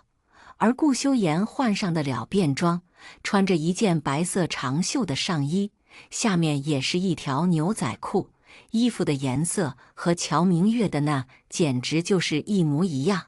顾修言看到乔明月穿的那件衣服，自己的眼光还真是不错。乔明月穿起来更加显得有朝气了一些，她脸上还化了一些淡妆，绑着马尾辫，白皙的皮肤，天鹅般的脖颈，显得乔明月更加的稚嫩，非常的好看。乔明月看到顾修言穿的衣服，瞬间就明白了，怪不得昨晚上顾修言提示自己要穿上这一套便服，原来是因为要和他穿情侣装啊。不过顾修言穿着打扮还真是够好看的，不管怎么穿，简直就像是模特穿衣服一样，英气逼人，帅气的脸庞，身材超级棒，而且还戴着最新款的手表，非常的有气质。吴妈，家里就交给你了，我和明月先出去了。顾修言就拉着乔明月急忙的出去了。乔明月、顾修言两个人坐车到了一个公交站，顾修言带着乔明月下车，就示意让司机回去。他带着乔明月坐在公交站这里，乔明月奇怪地看了顾修言几眼，带他来公交站做什么？该不会是要搭公交车吧？正好，这个时候来了一辆公交车，走吧。是49路公交车。顾修言拉着还没有完全反应过来的他，就这样上车了。乔明月全程一脸懵逼的被顾修言带着，整个人傻傻的坐在他旁边。顾修言今天到底干嘛？怎么有私家车不坐，却非得要带他来坐公交车？他们一下车，顾修言就带着他直接来到了电影院这边。乔明月还真是猜想的不错，难不成今天顾修言带他上街就是为了看电影、吃喝玩乐，做情侣该做的事情吗？还真的不说。乔明月，你真像了。明月，我已经买好票了，我们进去看吧。顾修言向乔明月招呼一下，就带着他进到放映大厅里面。顾修言带着乔明月进去之后，坐在第7排的位置，而且还是正中间的位置。电影快要开始的时候，其他人陆陆续续的也来了。可是乔明月旁边的座位一排过去都没有人坐，而顾修言旁边的位置却有人坐，这个是咋回事啊？旁边的一对小情侣看了一下顾修言几眼，那个男的问道：“喂，兄弟，你女朋友旁边的座位怎么都没有一个人坐呀？”顾修言从自己的口袋里面掏出了一沓的电影票，对着他说道：“我买下来了，几十个座位啊，买下来得花多少钱？”但是顾修言就是花得如此心安理得，真正的财大气粗。瞬间，那一对小情侣的男朋友顺势完败。乔明月在一旁听到这句话，无语了起来，好不尴尬。说好的看电影，居然把这一排的电影座位给买下来了，真的是不知道该说什么好。一场电影终于看完了，乔明月觉得这个片子还是很不错的，让人非常记忆深刻。明月，接下来我们就去游乐场吧。顾修言又拉着乔明月的手，坐车去游乐场。在去的途中，顾修言的面容真的非常帅气，路过的那些小女生都纷纷侧目地看着他，一直在哪里讨论着：“哎，你们看这个男的超级帅气的，是好帅呀，有点像是那种霸道总裁的感觉，是吗？可是又有点像明星一类的。”顾修言听到这些赞美，笑容满面，笑得真的开心极了。这个顾修言无时无刻都在到处招蜂引蝶，作为他的妻子，还真是倍感压力呀。到了游乐场之后，乔明月就像是脱了缰的野马一样，拉着顾修言去坐云霄飞车、碰碰车、大摆锤、跳楼机等刺激的节目。最后，顾修言是在跳楼机颤巍巍地走了下来，而且他还在树底下吐了几口。你没事吧？乔明月看着脸色发白铁青的顾修言，温柔地拍着他的背，柔和地对着他说：“顾修言本来想说没有事的，但是脑袋犯晕，一阵恶心上头。自己从小压根就没有做过这些那么刺激的节目，没有想到乔明月一来到这里，居然做了那么刺激性的节目。这个可是大大的出乎了顾修言的意料之外。哎呀，你做不了当初你就应该拒绝的啦。你难受了，为何不和我说呢？”乔明月看着顾修言难受的样子，心里也是非常难受，而且脸色都白得像一张白纸一样。我们在这边休息一下，你在这里坐着，我去买水回来。乔明月让顾修言躺在长椅上休息，自己则是去到了小卖部那边买东西去了。顾修言头上敷着乔明月给的那个湿巾，闭着眼睛，脑子混乱的要死，身体好累。不到一会时间，乔明月买水回来了，把水瓶递给顾修言：“你喝水，漱口吧。你还好吗？”顾修言接过水，拧开盖子，喝了几口，终于舒服多了。刚才确实有点不太好，不过现在好多了。你看你逞强什么？如果你和我说，我就不会带你玩这么刺激的娱乐设施了。乔明月都不知道该说什么好了，明知道玩不了，还要硬着头皮玩。我还以为没有那么刺激，谁知道居然是这样的。顾修言头昏脑胀的，整个人都不好了。你呀，真傻。乔明月哭笑不得，顾修言就是爱逞强。我还不是看网上那些恋爱攻略的，他们说陪女朋友看电影、逛街、游乐场什么的，都是情侣做的那些事情。我就想着我们都没有做过，今天就来正经的做一次试试看看。没有想到弄巧成拙了，都是那些贴吧惹的祸，还以为是什么好点子，没有想到这种恋爱攻略还真是非常差劲。这种恋爱攻略对于乔明月、顾修言这种老夫老妻的人来说，压根就不适合。顾修言休息了一会，脸色逐渐恢复了正常的肤色，不过脸色还是稍微有些惨白的样子。网上都是骗人的，你还百度了？顾修言的情商真的超级低，智商高，情商可是负值啊！怪不得陈希元会说顾修言的头脑一遇到感情问题，直接从几百的智商一下子就降到了负值。乔明月还真是想笑也笑不出来的感觉。顾修言很是认真的点点头，把水放在长椅子上，噗，哈哈哈哈哈！乔明月一听，立刻捂着肚子放声大笑起来，惹得在场的那些游客都纷纷侧目地看着他们两个人的举动。顾修言看着笑得如此开怀的乔明月，也随便他了，想笑就笑吧。本来自己就不知道要带他去哪里玩，就自己百度了。没有想到的就是自己居然不能玩这么刺激的项目，还真是遗漏了这一点。你爱笑就笑吧，带你来玩，你还笑我？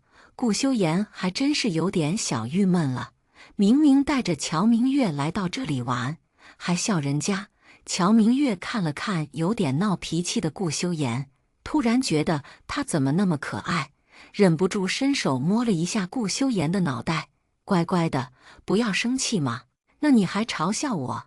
顾修言露出了平常从来没有见过的表情，真的好可爱呀。好了好了，我不逗弄你了，对不起了吗？乔明月拿着自己的冰淇淋递给顾修言，对他说：“吃一个冰淇淋，这个是我买的，你试试看看。”顾修言看着乔明月手上的抹茶冰淇淋，皱了一下眉头。自己很少吃这些冰冷甜的东西，但是看到乔明月眼睛里的期望神情，就忍不住伸出手把这个冰淇淋接了过来。乔明月看着顾修言接手之后，就开心地舔了一下自己的冰淇淋。来到游乐场，怎么可能没有冰淇淋呢？这种感觉真是太美妙了。顾修言拿着手里的抹茶冰淇淋，看了一下乔明月吃的好像非常开心的样子，自己就伸出舌头舔了一下那个冰淇淋，冰冷甜甜的抹茶味在嘴巴里面散开，味道还真是不错。虽然顾修言对于这个冰淇淋不是很喜欢，但是吃着吃着味道也是还可以，所以就欣然地接受了。吃完了一桶冰淇淋之后，顾修言看到乔明月嘴巴上面都沾有那个冰淇淋的奶油，他笑了笑，拿出餐巾纸，温柔地帮着乔明月擦着嘴巴，那种深情的眼神真的可以掐出水来。乔明月也是呆住了，脸色突然的冒红，看到顾修言的眼神更加的不好意思。顾修言擦着擦着，看见乔明月的羞涩，嘴角露出了不怀好意的笑容出来。你看着我做什么？乔明月眼神乱转，不敢看向顾修言一眼。顾修言现在实在是靠得太近了呀。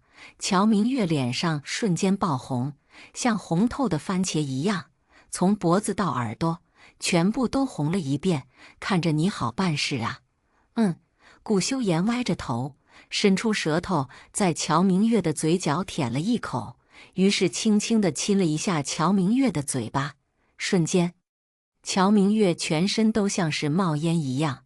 顾修言正在挑逗着他，滋味不错，谢谢款待了。顾修言邪魅地看了一下乔明月，伸出舌头舔了一下嘴唇。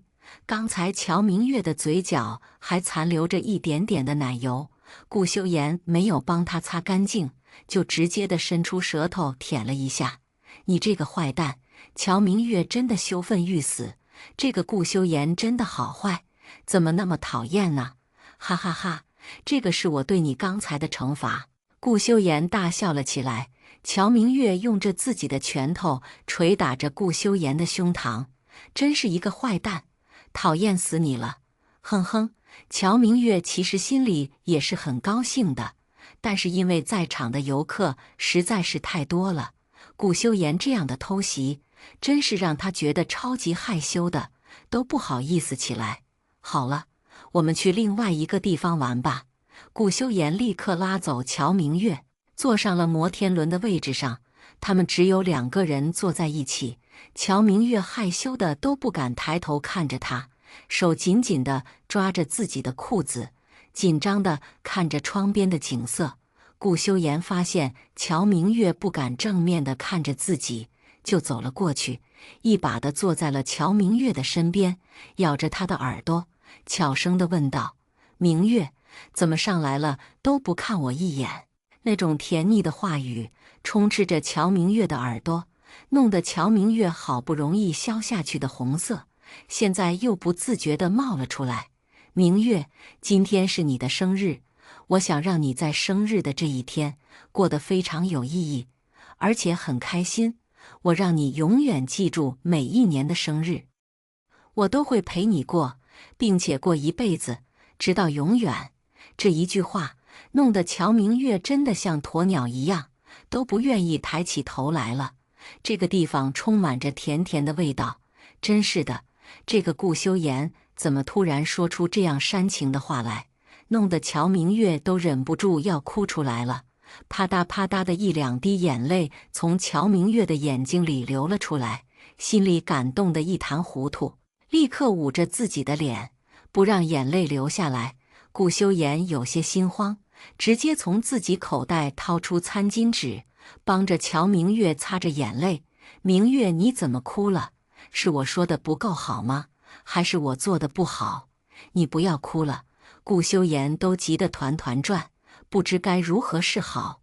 乔明月摇摇头，仿佛千言万语哽在心头，真的感动得说不出一句话来。“明月，你不要哭了，我发誓，我真的对你一心一意，你不要再哭了。”顾修言用力地抱着乔明月，他的身体在顾修言怀里大声地哭泣着，身体一直都处于颤抖的状态。“明月。”顾修言拍着乔明月的后背，沉声地安慰着他：“是不是你觉得我不适合你？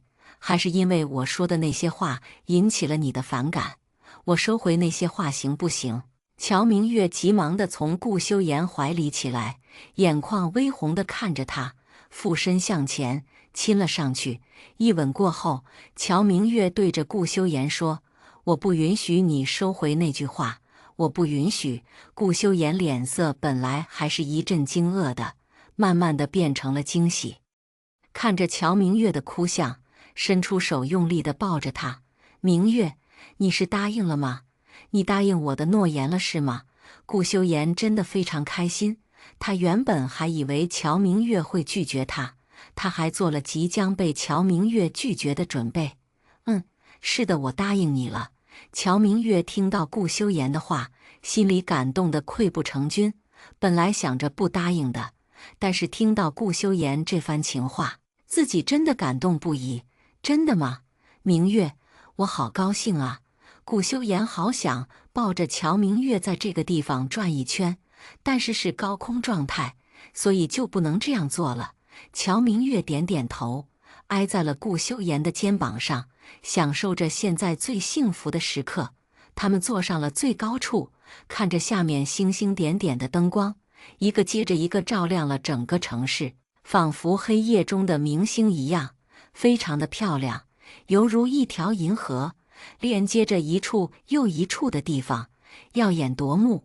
他们两个人站在上面，看着下面的景色，忽然的对视了一眼，在气氛的引导之下，两个人慢慢的靠在了一起，四目双对，鼻尖碰着鼻尖。顾修言低下眼看着乔明月红润的嘴唇，侧着脸亲了一下她的嘴角。乔明月脸红了一下，伸出舌头回应着他。顾修言用力地啃咬着乔明月的双唇，两人在里面拥吻，吻到忘情。下面的灯光都为这他们两个人的感情点亮了整片城市。他们两个人下来了之后，因为今天是乔明月的生日，所以就去了一家比较有名的火锅店吃东西。“修言，这里的火锅很好吃的，我带你来试一试。”乔明月带着顾修言来到阿七火锅店，这里每天晚上顾客爆满，非常多的人在这里吃着火锅。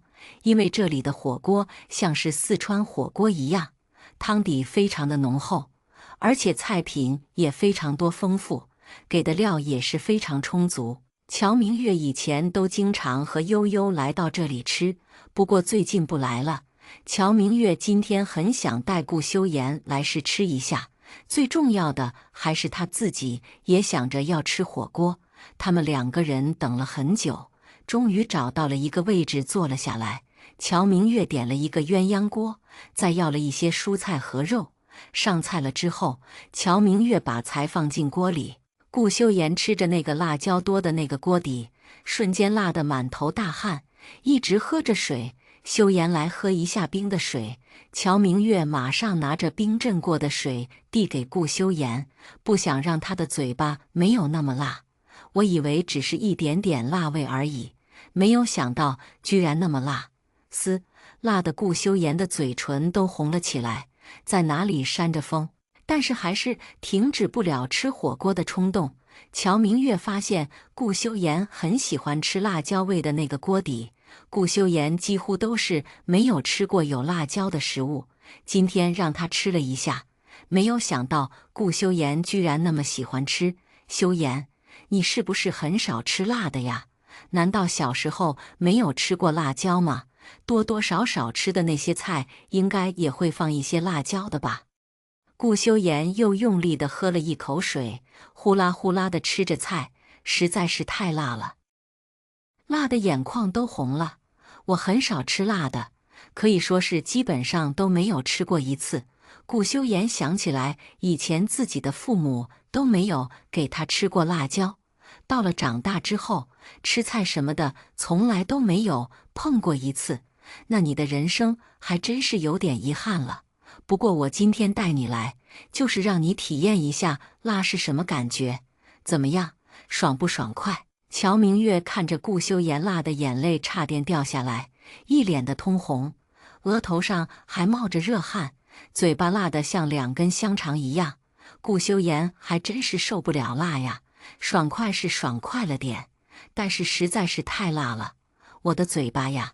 顾修言全程都是在吃菜，喝着水，完全就是没有停过。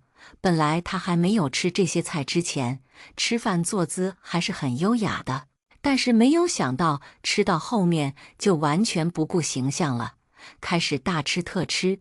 乔明月也不着急的吃，看着顾修言吃大朵快移的样子，看来自己还真是带他来对地方了。吃完了火锅之后，2个人就徒步的散步回去，享受着晚上的一片宁静。今天玩的真的好开心啊！乔明月看着天上的星星，心里真是一阵甜蜜。如果你想这样玩，等我休息了再带你去玩一次。顾修言温柔地抱着乔明月的肩膀，2个人甜蜜地往家里走去。走到门口了之后，外面正好停了一辆法拉利。顾修言和乔明月走近一点，就看到了一个黑色头发的女人站在车门前，一直着急地按着手机。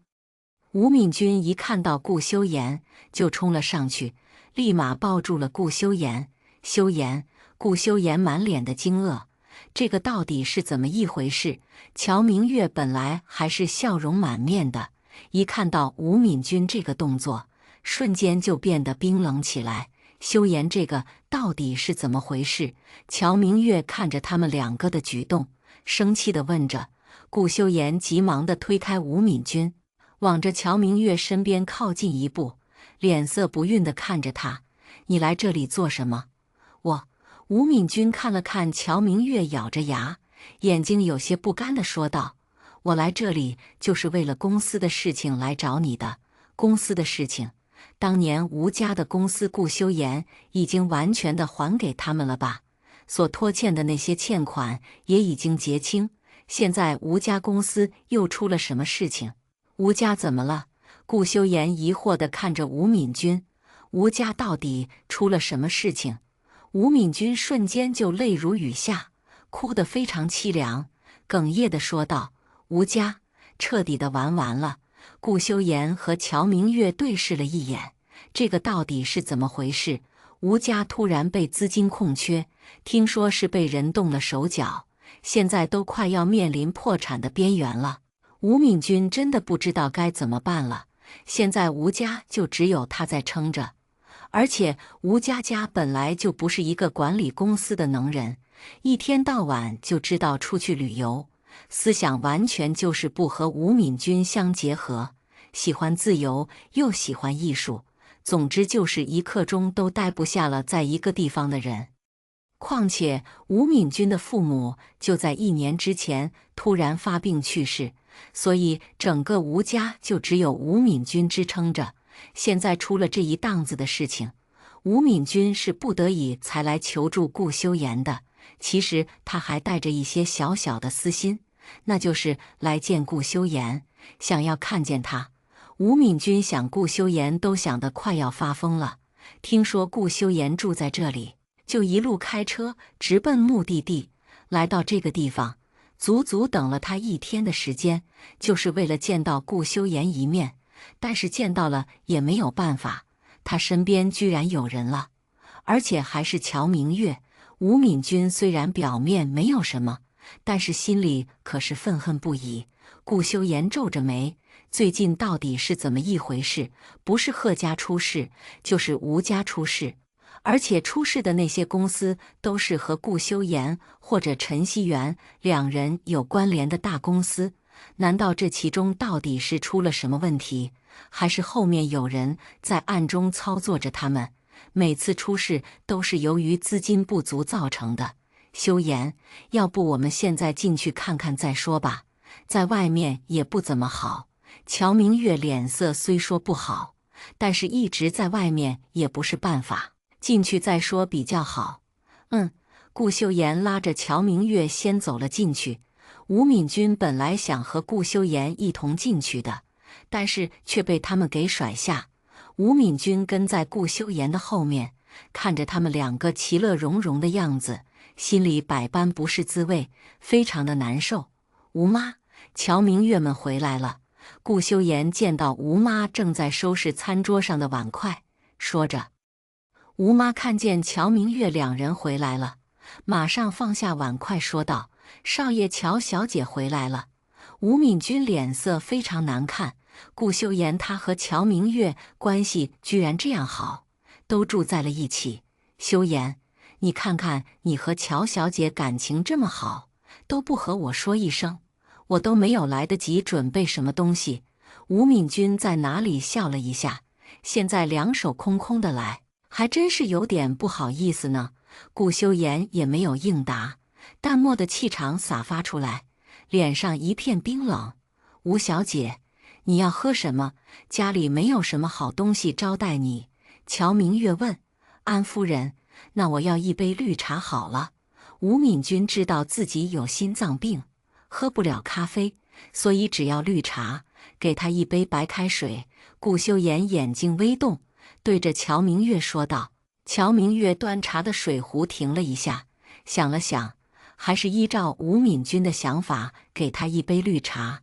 人家要喝绿茶，你给人家白开水做什么？乔明月反问着顾修言。顾修言吸了一口烟，并没有反驳乔明月的话，沉默不语。吴敏君见到乔明月和顾修言2人的气氛有点不太一样，急忙地打了圆场说道：安夫人，你不要介意，我从小就有心脏病，所以修言给我喝白开水是自然的。修言，这么亲密的称呼都有了。乔明月心中大为不爽。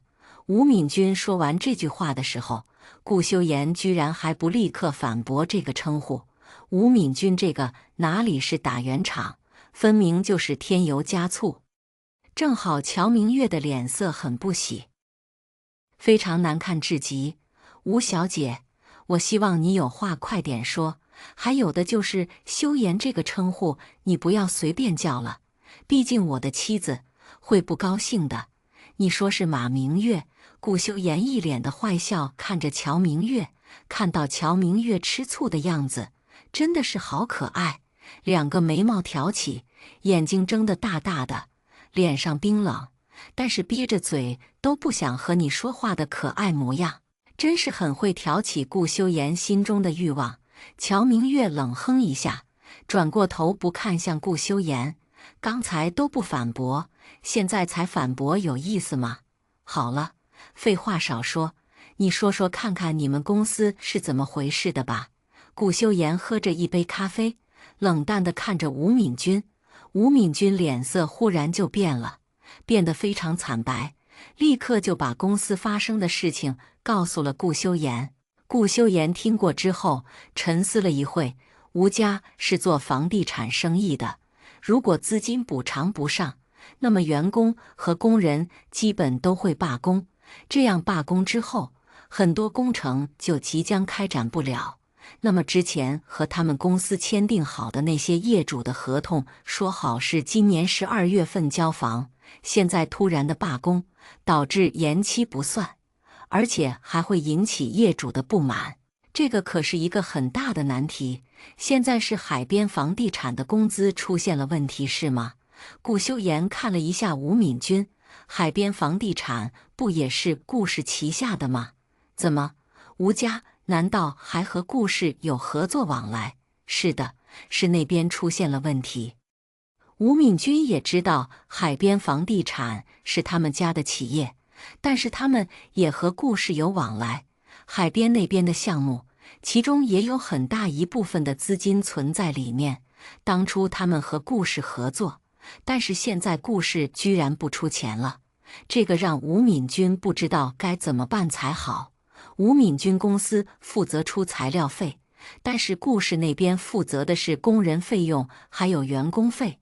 可是就在前几天的时候，他们公司海边那边的资金突然就不翼而飞，而且还是在他们公司眼皮底下不见的。当初吴敏君可都急坏了，曾经想过要去找莫雪兰质问，可是听到顾氏已经换人管理，是乔希雪管理，莫雪兰也是不知所踪。吴敏君实属无奈之下才会来找顾修言的。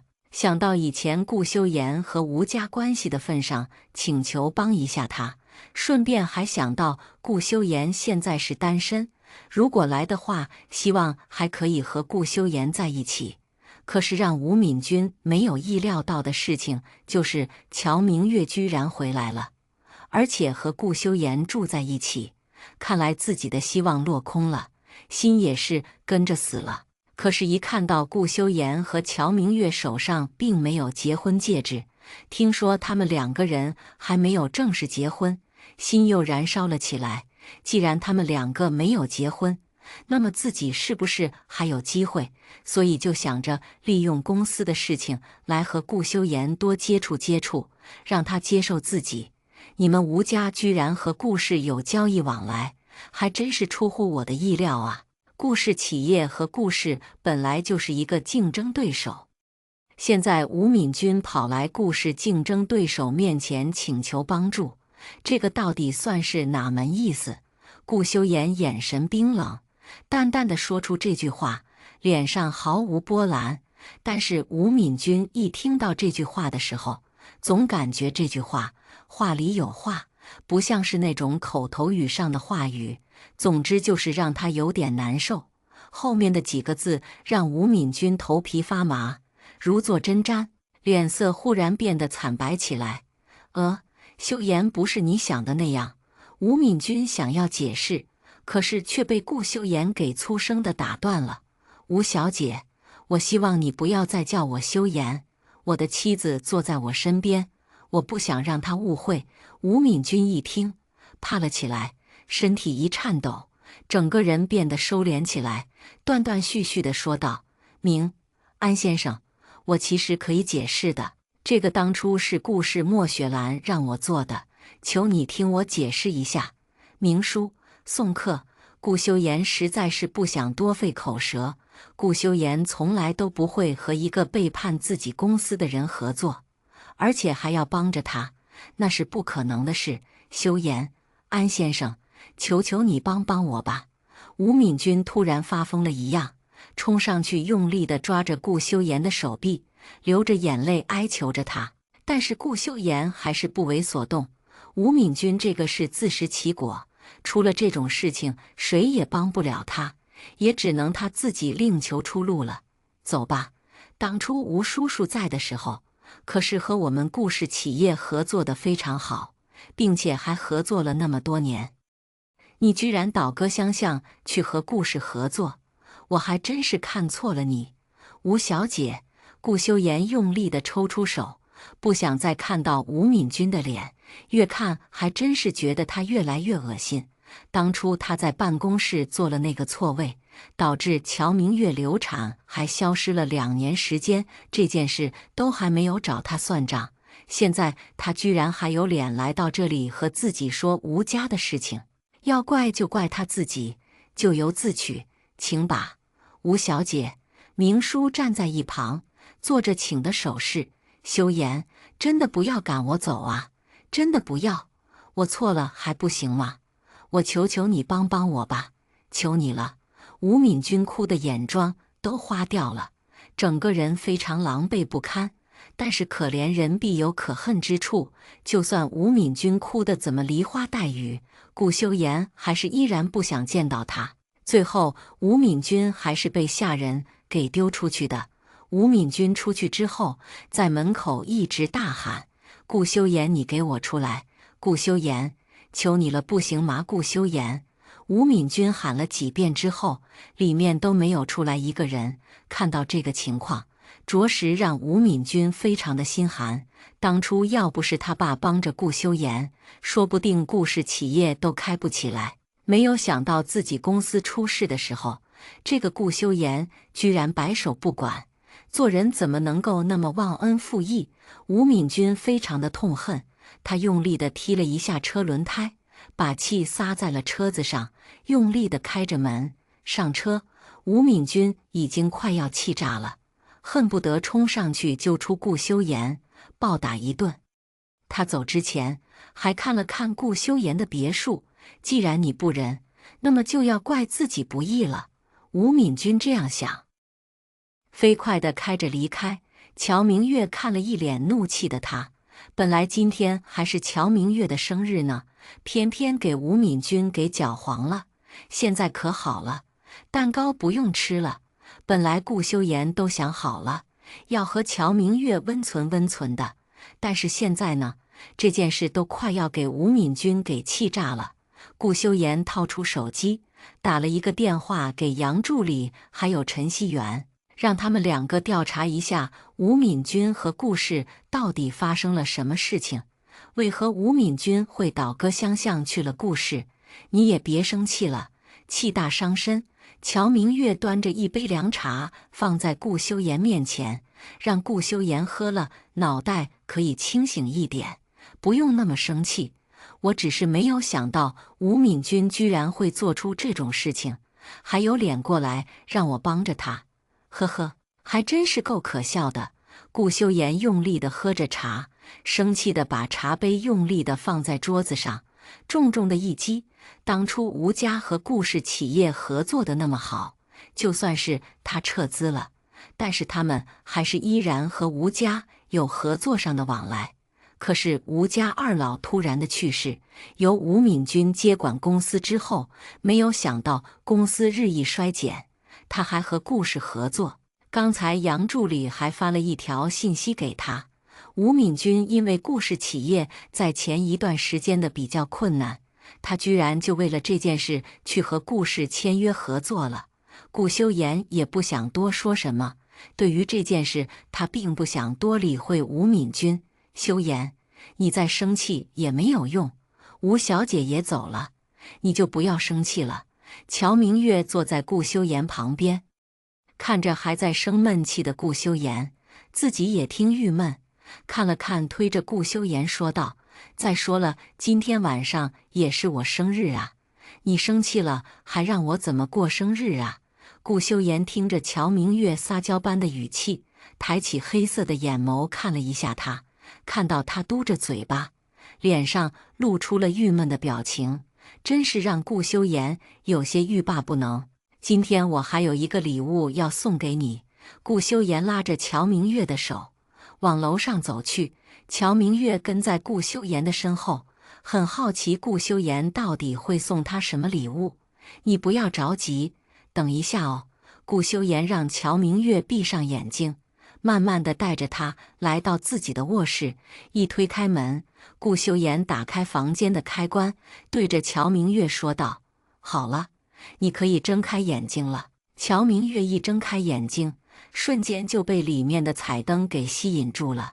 这个卧室打扮得非常漂亮，红色的蜡烛在地上布满了心形，整个房间都布满了玫瑰花，床上的玫瑰花也是心形的，很漂亮。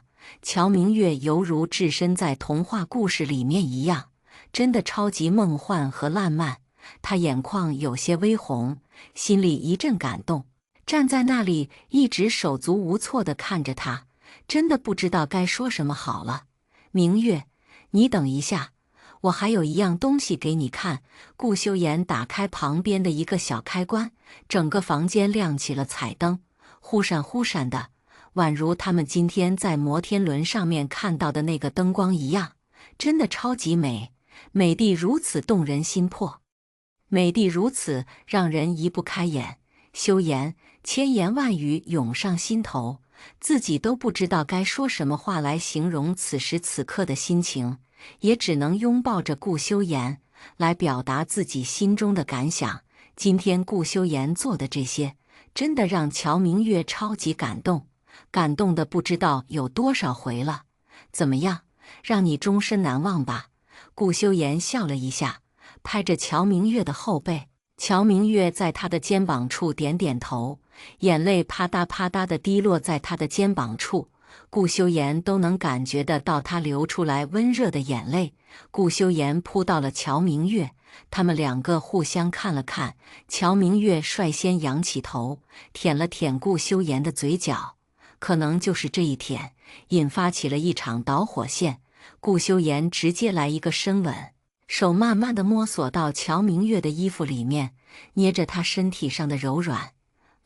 修言，乔明月极其享受着这个舒服的待遇。今晚他们在床上翻云覆雨，耳丝鬓膜，满是春色。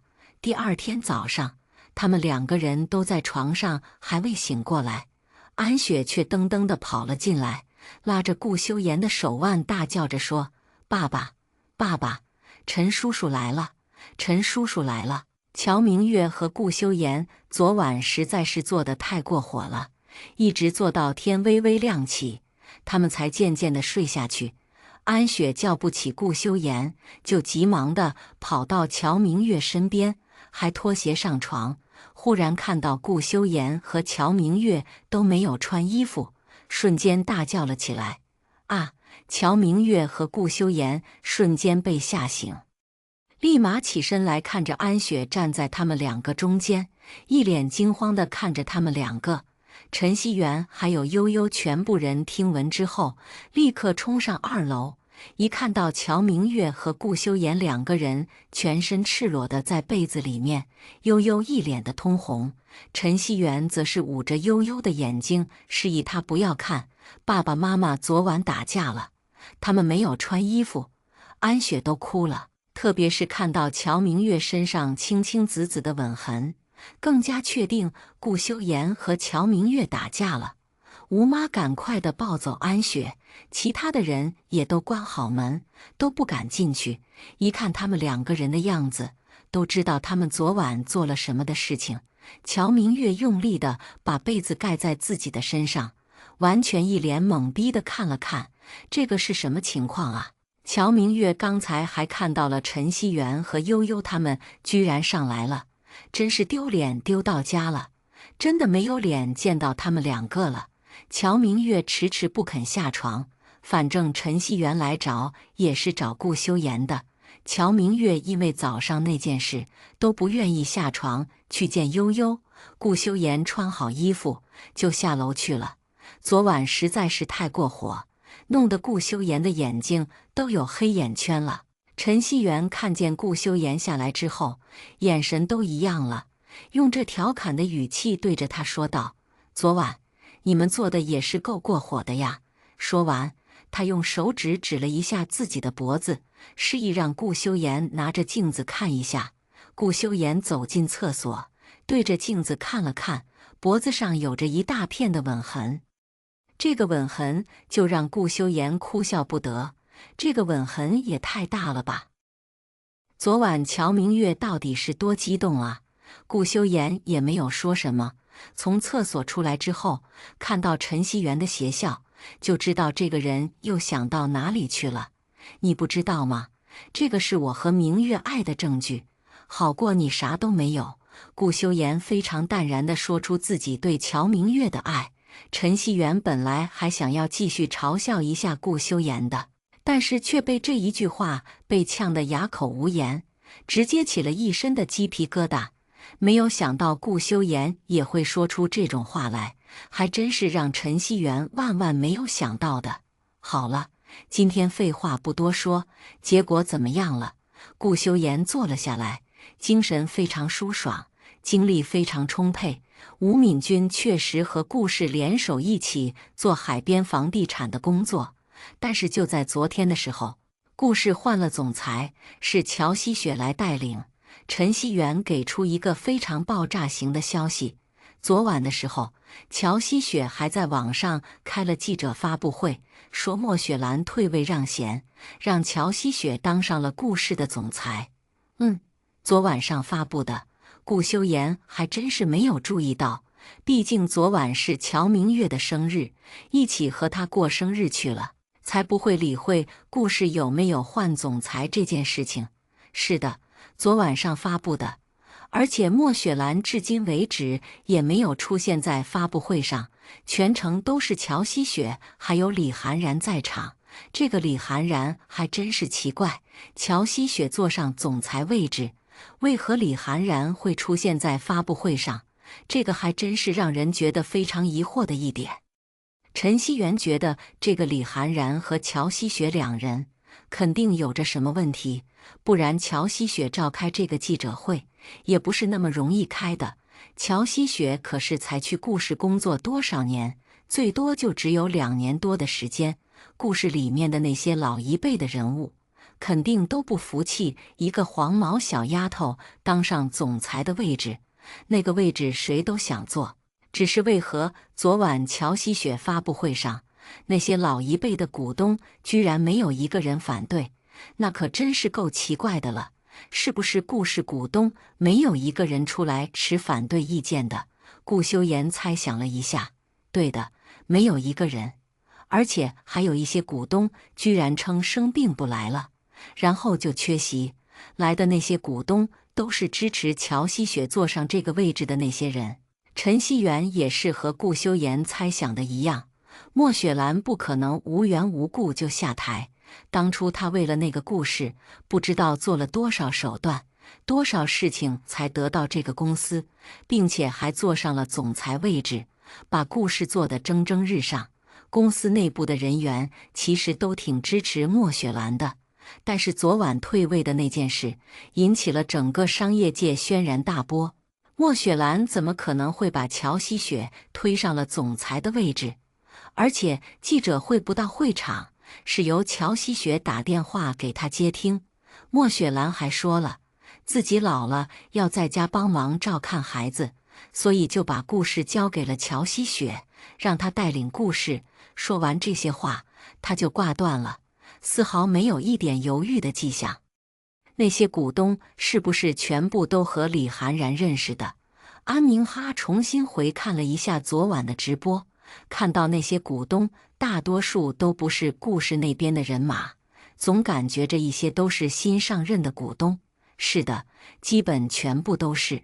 而且你看，陈希元指了一下屏幕上方一个股东，那个股东地中海的头，肥头大耳，肥得流油，满身的铜锈味从屏幕里面散发出来了。这个人是赵钱，是这个顾氏的大股东之一，是李涵然找来的。陈希元还在网络上找了一下赵钱的资料，给顾修言看了一下。赵钱是赵家人，而且黑白两道都有他的人马。他父亲是做黑道生意，而他母亲是做白道上的生意。自从赵钱父母双亡之后，他就开始接手两道生意。没有想到赵钱做得非常棒，手段狠辣不说，还和上头的人打好交道，表面上是乐行好施，但是背地里不知道拿了多少钱。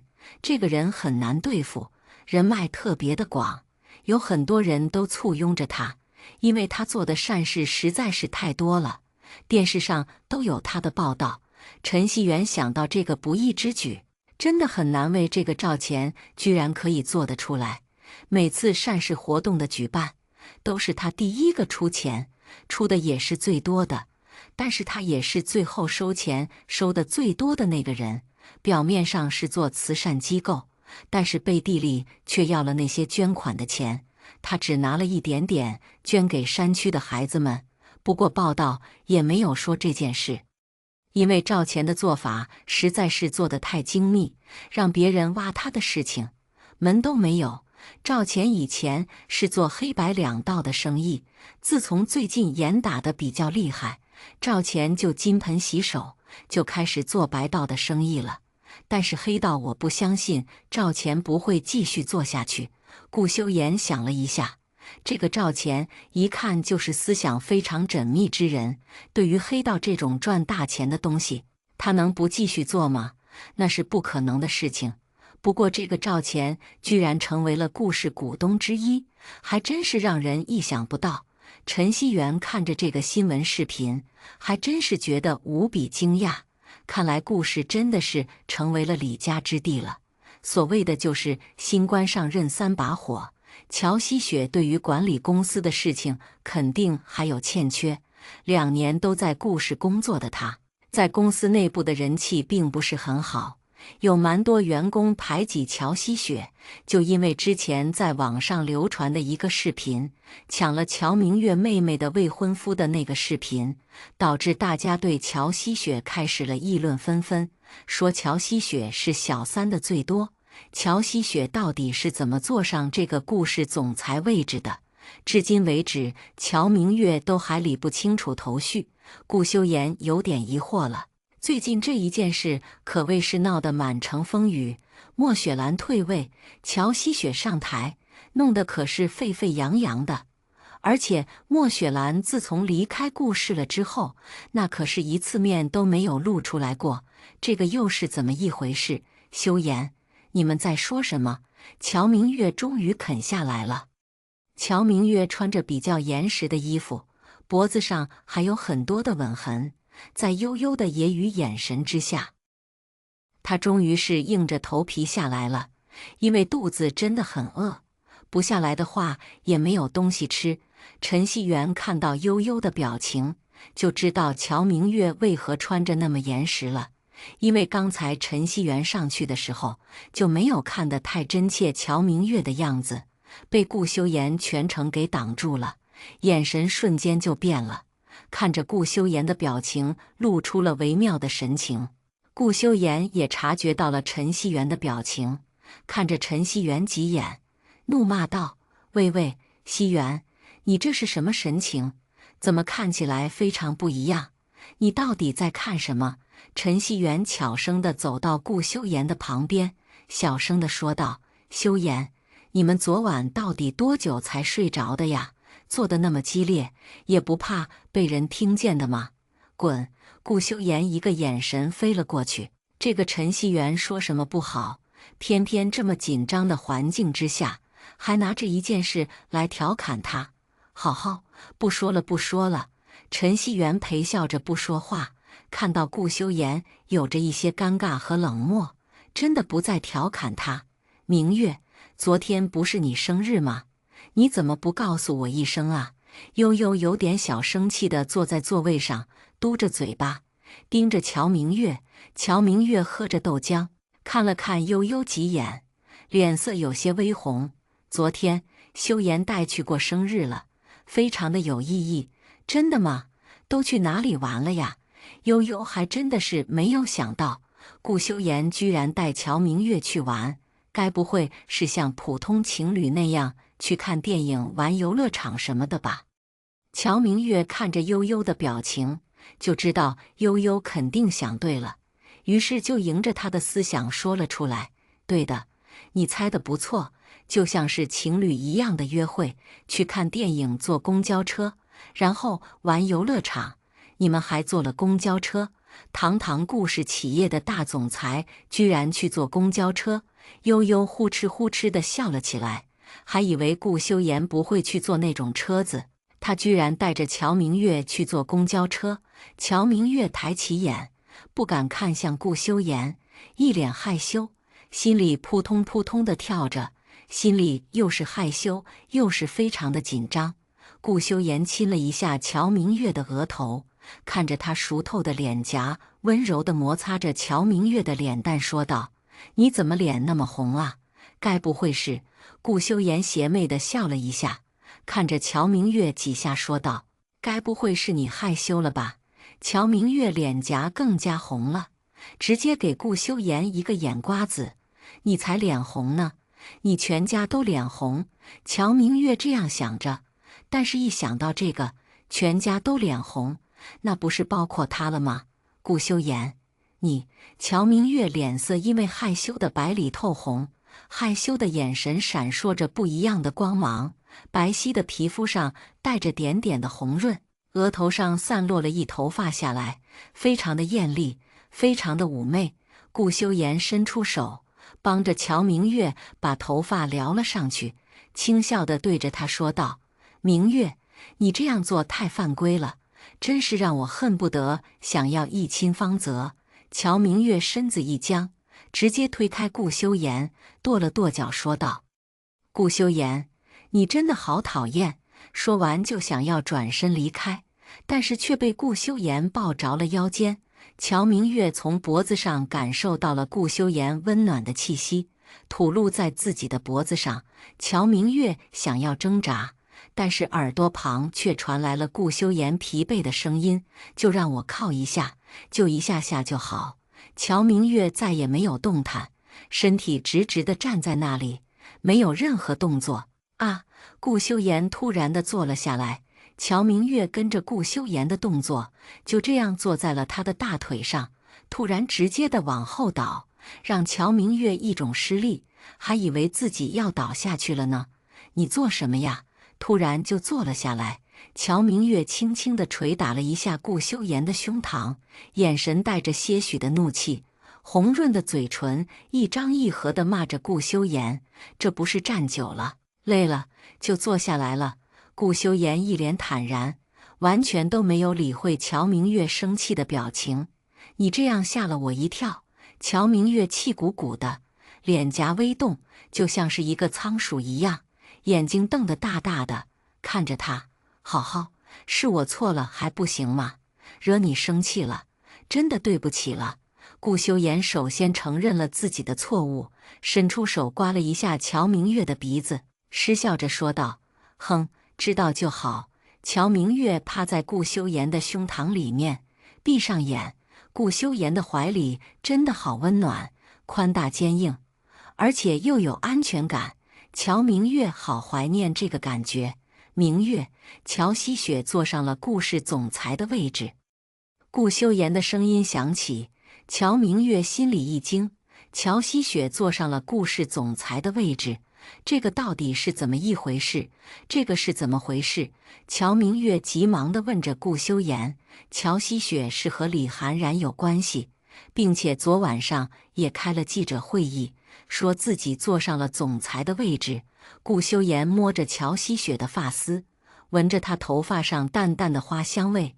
李涵然。乔明月想了一下，有点不确定地问着顾修言：“是不是上一次在莫雪兰的慈善会议里的那个男人？”“是的，就是上一次在慈善会议的那个人，我叫你不要靠近的那个男人。”顾修言一想到李涵然，脸色紧绷，身体有着微微的不自然，连在顾修言怀里的乔明月都感觉得到。抬起头，看着脸色紧绷的他，担忧地问道：“怎么了？李涵然到底怎么了？”“这个李涵然很不简单，之前我曾经调查过他，但是却没有什么有用的信息。”顾修言也知道李涵然这个人，但是李涵然这个人的背景非常简单不过，其父母就是李家的人，父亲是李氏集团的董事长，其母亲就是江南那边的书生家庭出来的女子，温柔尔雅，长相非常的古典美。李涵然就是他们两个的独子，没有什么负面新闻，家庭环境非常好，并且经常受到那种古典艺术的熏陶。李涵然的那种古典气质非常的鲜明，怪不得一看过去第一眼就是那种温文尔雅、风流儒雅，一笑就可以让众多女子颠倒众生，因为她的笑容非常的柔和。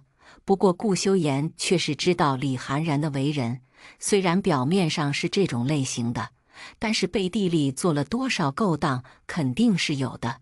因为贺俊豪还曾经查到当年顾修言母亲车祸的缘故，就是和李涵然有点关联。可是，一查到李涵然那边的线索之后，突然之间就中断了，就没有任何的消息。贺俊豪在一次查询之时，线索统统消失不见。顾修言眼神一沉，看来那个车祸的事情是有人在上面做了手脚。不然，按照贺俊豪的查法，肯定不会查不出当时的真相。总感觉这一切都是李涵然在背地里搞的鬼，但是李涵然给人的感觉，并不像是可以做得出那种事情的人，看过去就是那种非常亲切友好，脸上露出温文无害的笑容。不过这种人是最可怕的，笑里藏刀，表面和你客客气气，但是背地里插你一刀。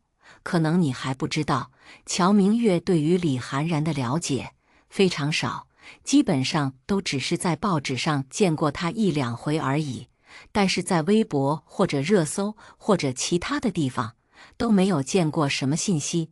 绯闻那可是非常少见，又不会是像其他人一样经常去夜总会或者带女人回家上床什么的。总之就是一个十足十的完美好男人，没有任何一点瑕疵。不过就像是这样，但是李涵然给乔明月的感觉非常的不寒而栗，让人心中有点不太舒服之感。特别是上一次慈善会议之后，给乔明月这种感觉更加的强烈。他给我的第一印象很不好。乔明月皱着眉说道：“怎么不好？按道理来说，他可是十足十的完美好男人，在你们女生的眼中，不就是想要这种完美的好男人吗？”顾修言说出这一席话，乔明月却是摇了摇头说：“不，对于这种男人，我第一眼看过去就非常的不喜。如果让我选择，我宁愿选择你，也不会选择李涵然。”乔明月说完了这一席话，看了一下顾修言几眼，疑惑了一下，为何顾修言说出来的话怎么让人听着怎么就那么的酸溜溜的？他揶揄地看着顾修言说道：“修言，为何你刚才的那些话听起来好像有一股浓浓的酸味啊？这个是怎么回事啊？”“没有，没有啊！”顾修言急忙地否认，刚才他说的话确实是有点酸。没有。乔明月完全的不相信，眼睛一直盯着顾修言的脸颊，反问了一下他：“是的，没有。”顾修言声音提高了一点，掩盖自己的紧张之感。乔明月从顾修言的怀里跳了下来，走到一旁倒了一杯水喝了下去。“知道你没有，你也不用那么大声说话的，我的耳朵都快要被你震聋了。”“没有大声。”顾修言脸色更加红了，走过去抱着乔明月，轻声地在他耳边说了起来：“修言，李涵然这种人确实是十足十的好男人，但是这个世界上不可能有那么完美的男人，每个男人都会有缺点。李涵然给人的感觉实在是太不对劲了。”乔明月寻思着当天在慈善晚会上的那个时候，李涵然确实和自己打过招呼，不过自己走了之后，对乔希雪的态度也着实让人非常的怀疑。顾修言也知道，乔希雪坐上总裁的位置，也是靠着李涵然的关系坐上去的。这件事应该有必要好好调查一番。但是莫雪兰在不在顾家，这个就不可得知。乔明月也没有说话，就只是在顾修言的怀里闭上了眼睛，点点头，反正这些事情都是顾修言在管理，自己也不好参与什么。乔明月在今天早上看电视的时候，他一打开电视，正好就发现了这场车祸的事件，还发现了乔妈的名字和死亡的时间。哐当，手里的饭菜就这样被打翻了。顾修言还有安雪他们几个人瞬间抬头，就看到乔明月捂着嘴巴，似乎在隐忍着什么，眼睛一直看着电视，身体瘫倒在一旁，啪嗒一下坐在了地上。明月，你怎么了？顾修言急忙地站起身，跑过去扶起他。乔明月眼眶红了起来，身体软得不成样子。顾修言碰到乔明月的手，那可是一阵的冰凉。明月，你到底怎么了？顾修言心里也着急呀。乔明月突然就这样了，他心里很害怕。修言，修言。乔明月转过身抱着顾修言，真的不愿意再看向电视那边。顾修言拍着哭泣的乔明月，脸上一阵疑惑。刚才乔明月好像看的是，他就顺着乔明月的那个方向看过去，正好就看到电视上正在播出的车祸的新闻，上面还有着死亡的人数，而抢救无效死亡的正好就是乔妈。顾修言瞬间就明白了，怪不得刚才乔明月那么的激动，身体会这样子，原来是因为乔妈去世了，是因为这件事而突然的去世。修言，我妈死了，我妈死了。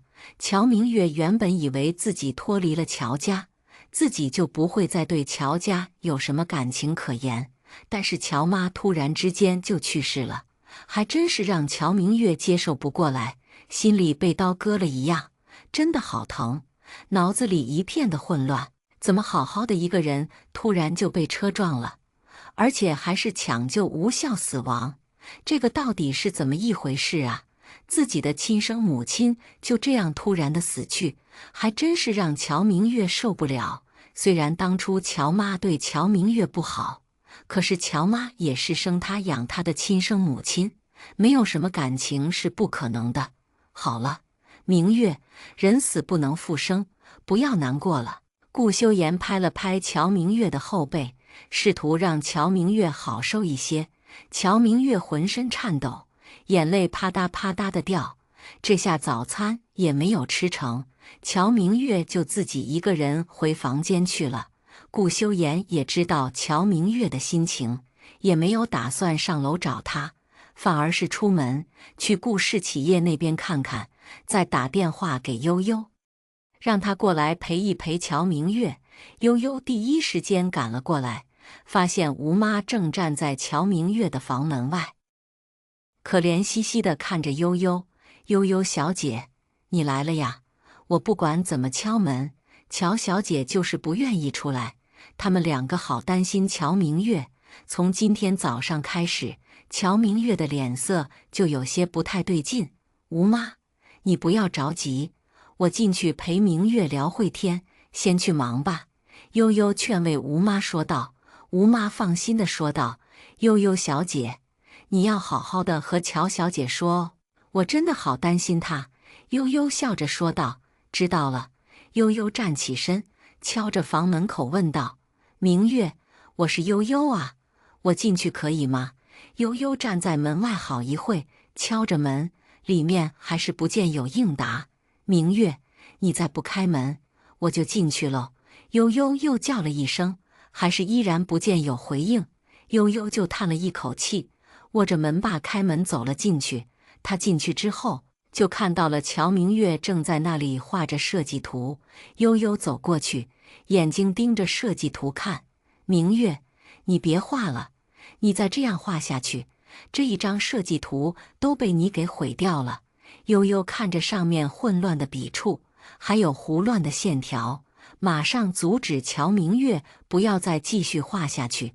乔明月甩开悠悠的手，脸色非常冰冷的继续画着图纸，眼眶红肿。刚才哭得真的非常厉害，这个是化悲愤为力量吗？乔明月就这样站着画了那么久的设计图，悠悠实在是看不下去了。这些设计图再画下去，真的就不能要了，这样交给客人也非常的麻烦。明月，你这样怎么交给客人？客人可不会要你这种乱七八糟的图纸。悠悠扯过那些画，不像让乔明月再继续画下去。乔明月手指一顿，定定地看着被悠悠扯开的那些图纸，身体一僵，大脑马上放空，又想到了今天早上车祸的那一条新闻，身体又开始止不住颤抖起来。悠悠看着伤心欲绝的乔明月，走了过去，拍着他的肩膀，安慰着他：“明月，你不要再哭了，你这样会让我们担心的。我怎么就没有想到我妈突然就这样走了呢？这场车祸来的还真是太突然了。”乔明月那可是万分没有想到的事情。虽然当初乔妈对乔明月的态度不是很好，但是乔妈毕竟还是乔明月的亲生母亲。过去的事情就过了吧，反正你也和乔家脱离关系了，想太多也没有什么用。悠悠也不知道该怎么劝说，来来去去就是那些无关紧要的安慰话。乔明月摸着眼泪，发现自己似乎太矫情了。悠悠说的也是，想太多也没有什么用了。悠悠，你让我好好想想吧。乔明月别过头，拿着手机，咬着嘴唇，眼睛微沉。悠悠默不作声地坐在他身边，不发一语，全程地陪着他。乔明月自从乔妈死了之后，整天都是闷闷不乐的样子，做事总是集中不了精神，不是把安雪的衣服给烫坏，就是做饭的时候忘记加盐，或者就是帮陈希元设计图纸的时候忘记写上自己的名字。顾修言看到乔明月这个样子，心里也非常担心他。明月，你不要再画了，你最近这几天都怎么了？总是心不在焉的。顾修言抢过乔明月手中的笔，拉着他走到一旁坐了下来。乔明月看了看顾修言，手指紧握着，踌躇不安的不知道该怎么说。顾修言握着乔明月的手，脸上露出了担忧之色。明月，你到底怎么了？见你一脸的心事，是不是因为上一次乔妈的死？乔明月身体一怔，眼皮一抬，抓着顾修言的手紧了紧。看来自己还真是猜对了，乔明月担心的是什么事情？难道哪一件车祸事故？你觉得还有什么问题吗？乔明月不可能无缘无故就这样一声不吭地坐在他旁边，并且怎么问他都不愿意说一句话。乔明月点点头，过了一会又急忙地摇摇头，然后想了想，又开始点点头。明月，你这是点头还是摇头啊？我都快要被你弄晕了。顾修言看着乔明月这个样子，一阵的头疼。乔明月心里挣扎了一番，眼睛闪动着微弱的光芒，张了张嘴，于是又开始闭上了嘴巴。他不知道到底该不该说这句话。顾修言发现乔明月似乎有什么话要说，他立刻对着乔明月说：“明月，你是不是有什么话要说？”乔明月抓了一下顾修言的手，急忙地带着顾修言回到卧室里面，锁好门，拉着他走到房间里。他踌躇了一下，看着顾修言的眼睛，那种闪亮般的眼神给乔明月的心里多了一丝丝的坚定和安慰。乔明月深吸了一口气，对着顾修言说道：“修言，我觉得我妈那件事不是真的车祸，我敢肯定是人为在作祟。”顾修言脸色一沉，拉过乔明月的手问道：“你确定是真的吗？这个可不是一件小事。”乔明月立刻点点头，坐了下来，在顾修言的耳边说了几句话。顾修言听了之后，面露凝重之色，看了乔明月好几眼。乔明月朝着他点点头，示意就是这个意思。那这样，我先打个电话给别人帮忙看一下，不然到时没有了证据也挺麻烦的。顾修言马上打了一个电话给杨助理，让他去处理这件事。修言，这件事我认为好好调查清楚，不然到时真的出了大事就完蛋了。乔明月心里也是非常的疑惑，这场车祸看似非常简单，实际上非常的复杂，里面可能还牵扯到谁也说不定。知道的，顾修言也知道这件事的严重性，所以才会交代杨助理去协助调查，毕竟交给其他人来管理，心里也着实不太放心。乔明月有些不在意的点点头，眼睛却偷偷看了顾修言好几眼。顾修言发现乔明月这个小举动，眼睛带着笑意问道：“怎么了，明月？”乔明月看了一下顾修言，环抱着他说：“修言，我想去看看爸爸，行吗？虽然自己也脱离了乔家，但是我还是有些不太忍心的让爸爸自己一个人孤苦伶仃的。”“去吧，去看看也好。”顾修言出其意料的没有反对乔明月，反而是答应了他的要求。乔明月有些惊愕的抬起头，茫然的问道：“修言，我还以为你不同意我去，没有想到你居然答应了。”顾修言笑出声，宠溺地摸着他的头顶：“什么答应不答应的，只要你觉得对，那你就去做，我不会阻拦你。”乔明月心里一阵感动，眼眶逐渐变红，泣不成声地看着顾修言，自己都不知道该说什么话才好。“小傻瓜，你看看你又哭了，你是我的妻子，我怎么能让你哭呢？你看你哭的眼睛都肿了。”顾修言抹掉乔明月脸上的泪水，亲了一下她的睫毛，那种咸涩的泪水在顾修言的嘴里散开。不过那种味道虽然是苦涩的，但是顾修言觉得非常的美味。乔明月不知道该怎么开口，反正就是不停地在哪里哭泣着。顾修言叹了一口气，用力地抱着乔明月颤抖的身体，给她一个温暖的怀抱。乔希雪一回到顾家，脸色变得非常铁青和僵硬，坐在沙发上一声不吭的。李涵然回到家，看到乔希雪这个模样，也没有想着要理会她，就自个儿的自己走上2楼去，不下来了。乔希雪一直盯着李涵然的背影，心里可真是气炸了，千算万算，自己怎么就没有想到那条马路出的问题呢？现在倒好了，乔爸居然看出了这一纰漏，乔希雪都不知道该怎么收场才好。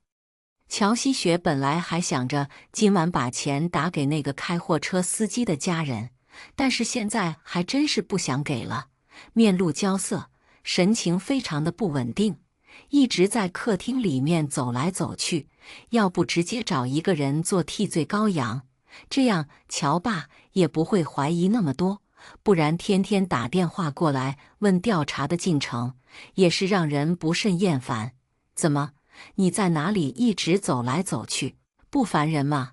李涵然从2楼换好衣服下来，看到乔希雪一直走动着，也不见她坐下来，脸色也是一片铁青，非常的局促不安。乔希雪一看到李涵然，急忙的跑到李涵然的面前：“涵然，这件事你要帮我，怎么？难不成你没有处理干净？”李涵然挑着眉，定定地看着乔希雪慌张的脸：“不是处理干净，而是被我爸看出了一些破绽。”乔希雪眼神带着一丝的犹疑，不敢正眼看向李涵然。李涵然坐了下来，淡然地看着手机，没有回应乔希雪任何一句话。乔希雪也着急了，快速地走到李涵然旁边，握着他的手臂，撒娇般地说道：“涵然，求你了，这件事帮帮我吧，这种事是你干出来了，你自己解决，我可没有那么多精力替你操心。”李涵然完全都不想搭理这种事情，可是乔希雪还想要继续说着什么，但是一看到李涵然那威慑的眼神，她心慌了，嘴巴被卡住一样，什么话都说不出口。“记住了，明天是你回顾家的日子，你可不要被狗仔队拍到什么，不然我们的合约也就此完完。”李涵然不想多待在这个地方，立即起身就出门去了。涵然，你要去哪里？乔希雪在后面一直叫着。李涵然也没有理会乔希雪的声音，自顾自地走出大门。乔希雪面色阴沉，眼神透露出森冷的寒光。这个李涵然当初是怎么答应自己的？不然他也不会和顾源离婚。可是自己和他在一起不到1个月的时间，李涵然每天都是晚上这个点出去，凌晨3点钟回来。这一段时间到底是去做了什么事情？乔希雪也不敢派人去调查他，因为以前曾经有一次派出去调查过李涵然，却被李涵然给狠狠地扇了几巴掌。那件事还记忆犹新，一想到那个时候的李涵然，乔希雪就感觉到非常的害怕，后背一阵发凉，头皮都开始发麻了起来。乔希雪想到那个时候的李涵然，那种可怕的眼神还一直历历在目，吓得乔希雪以后都不敢派人跟踪他。他自己也曾经在李涵然的衣服里面翻找过什么可疑的东西，但是依然找不出什么。乔希雪就觉得非常怪异。要说李涵然出轨去找女人，那可是没有的事。可是那几个钟头一直在外头，到底是做什么的？而且还不让乔希雪跟着，这个举动就让他感到非常的奇怪。这个男人到底是怎么回事？乔希雪嘴里嘟囔了几下，眼睛露出怀疑的目光。第二天晚上，乔希雪回到了顾家。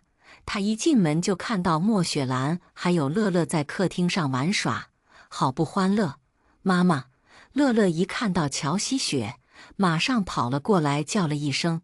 莫雪兰一见到乔希雪，面露寒霜，身子有些紧绷。你还来做什么？莫雪兰开始质问着她。当初要不是乔希雪的缘故，自己才不会舍弃顾氏于不顾。现在倒好了，这个乔希雪是来到顾家嘲笑她的吗？乔希雪冷漠地放下包包，笑着抱起乐乐，邪迷地看着莫雪兰痛苦颤抖的样子，心里不禁一阵爽快。我当然是来这里看我的乐乐的。你以为我会来这里做什么呢？莫雪兰心中明了，乔希雪曾经和李涵然签订协议，隔几天都会来找乐乐，履行自己母亲的义务。这个是李涵然只能妥协的地方，不然乔希雪会为了乐乐，可能还会放弃顾氏。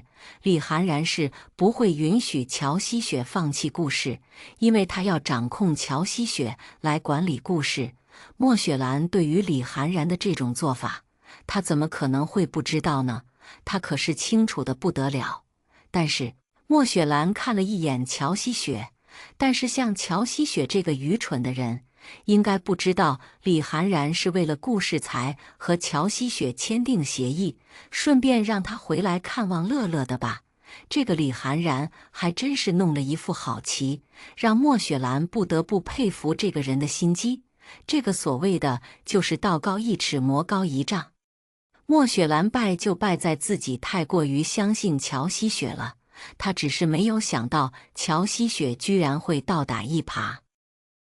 临阵倒戈去到李涵然那一边，不过莫雪兰她并没有输得那么彻底，她还有乐乐在家，而且还有顾源，只要自己还有钱，那么顾氏还是可以重新回归自己手上。因为乔希雪还没有正式离婚，这个也只是乔希雪单方面的想要离婚而已。但是顾源不愿意，他们两个就永远办不了离婚证。而乔希雪还是他们顾家的人。哼，过来，乐乐是假，你是想要看我在不在是真的吧？莫雪兰一看乔希雪那个样子，心里不禁冷哼。乔希雪不就是担心自己会去公司给他添乱而已。乔希雪也没有反驳莫雪兰的话，反正现在莫雪兰被安置在顾家也是不错，不用露面，全心的在顾家好好待着，带一下乐乐最好。只要莫雪兰没有来耽误他的工作，他就不会对莫雪兰做出什么事情。如果魔霄来逾越了，那么自己可能就会像对付乔妈那样对付他了。乔希雪一边逗弄着乐乐，眼睛时不时地看着莫雪兰。当天晚上，乔希雪就在这里住了下来。乐乐非常高兴，顾源也在他们吃着晚饭的时候回来。当他看到乔希雪的时，视若无睹地从他身边走过，全当没有他的存在。乔希雪也毫不在意，继续逗弄着乐乐。反正他今天回来的目的也是为了乐乐而已，其余的人和他无关。顾源知道乔希雪去和李寒然住，心也跟着破灭了。为了自己的一己私欲，抛下乐乐不管，抛下他不管。真没有想到乔希雪居然是这样的一个人。算顾源看错了，他真的看错了。但是为什么顾源发现他的心怎么会那么的疼痛？特别是乔希雪丢下离婚协议书的时候，他还以为自己可以留得住他，没有想到就一个晚上的时间，乔希雪居然改变主意，说走就走，一个理由也没有说出口，拿着自己已经装好的行李离开了。顾源知道乔希雪非走不可的那天，自己也变得非常沉默。他看着如此坚决的乔希雪，顾源也知道留不下她了。那天乔希雪要离开，自己拿出乔希雪和李寒然的床照，就是为了让乔希雪留下来。可是乔希雪和李寒然在一次会面的那天晚上，他离开了。顾源还看到了乔希雪手上和脖子上的吻痕。那天晚上，原来他又和李寒然做过。顾源心碎了，他不知道该用什么办法留住乔希雪，他只好让乔希雪离开。故事未完待续，请订阅我们的频道，我们将持续更新，点赞越多，更新越快。完整版可关注频道播客。我们下期视频再见。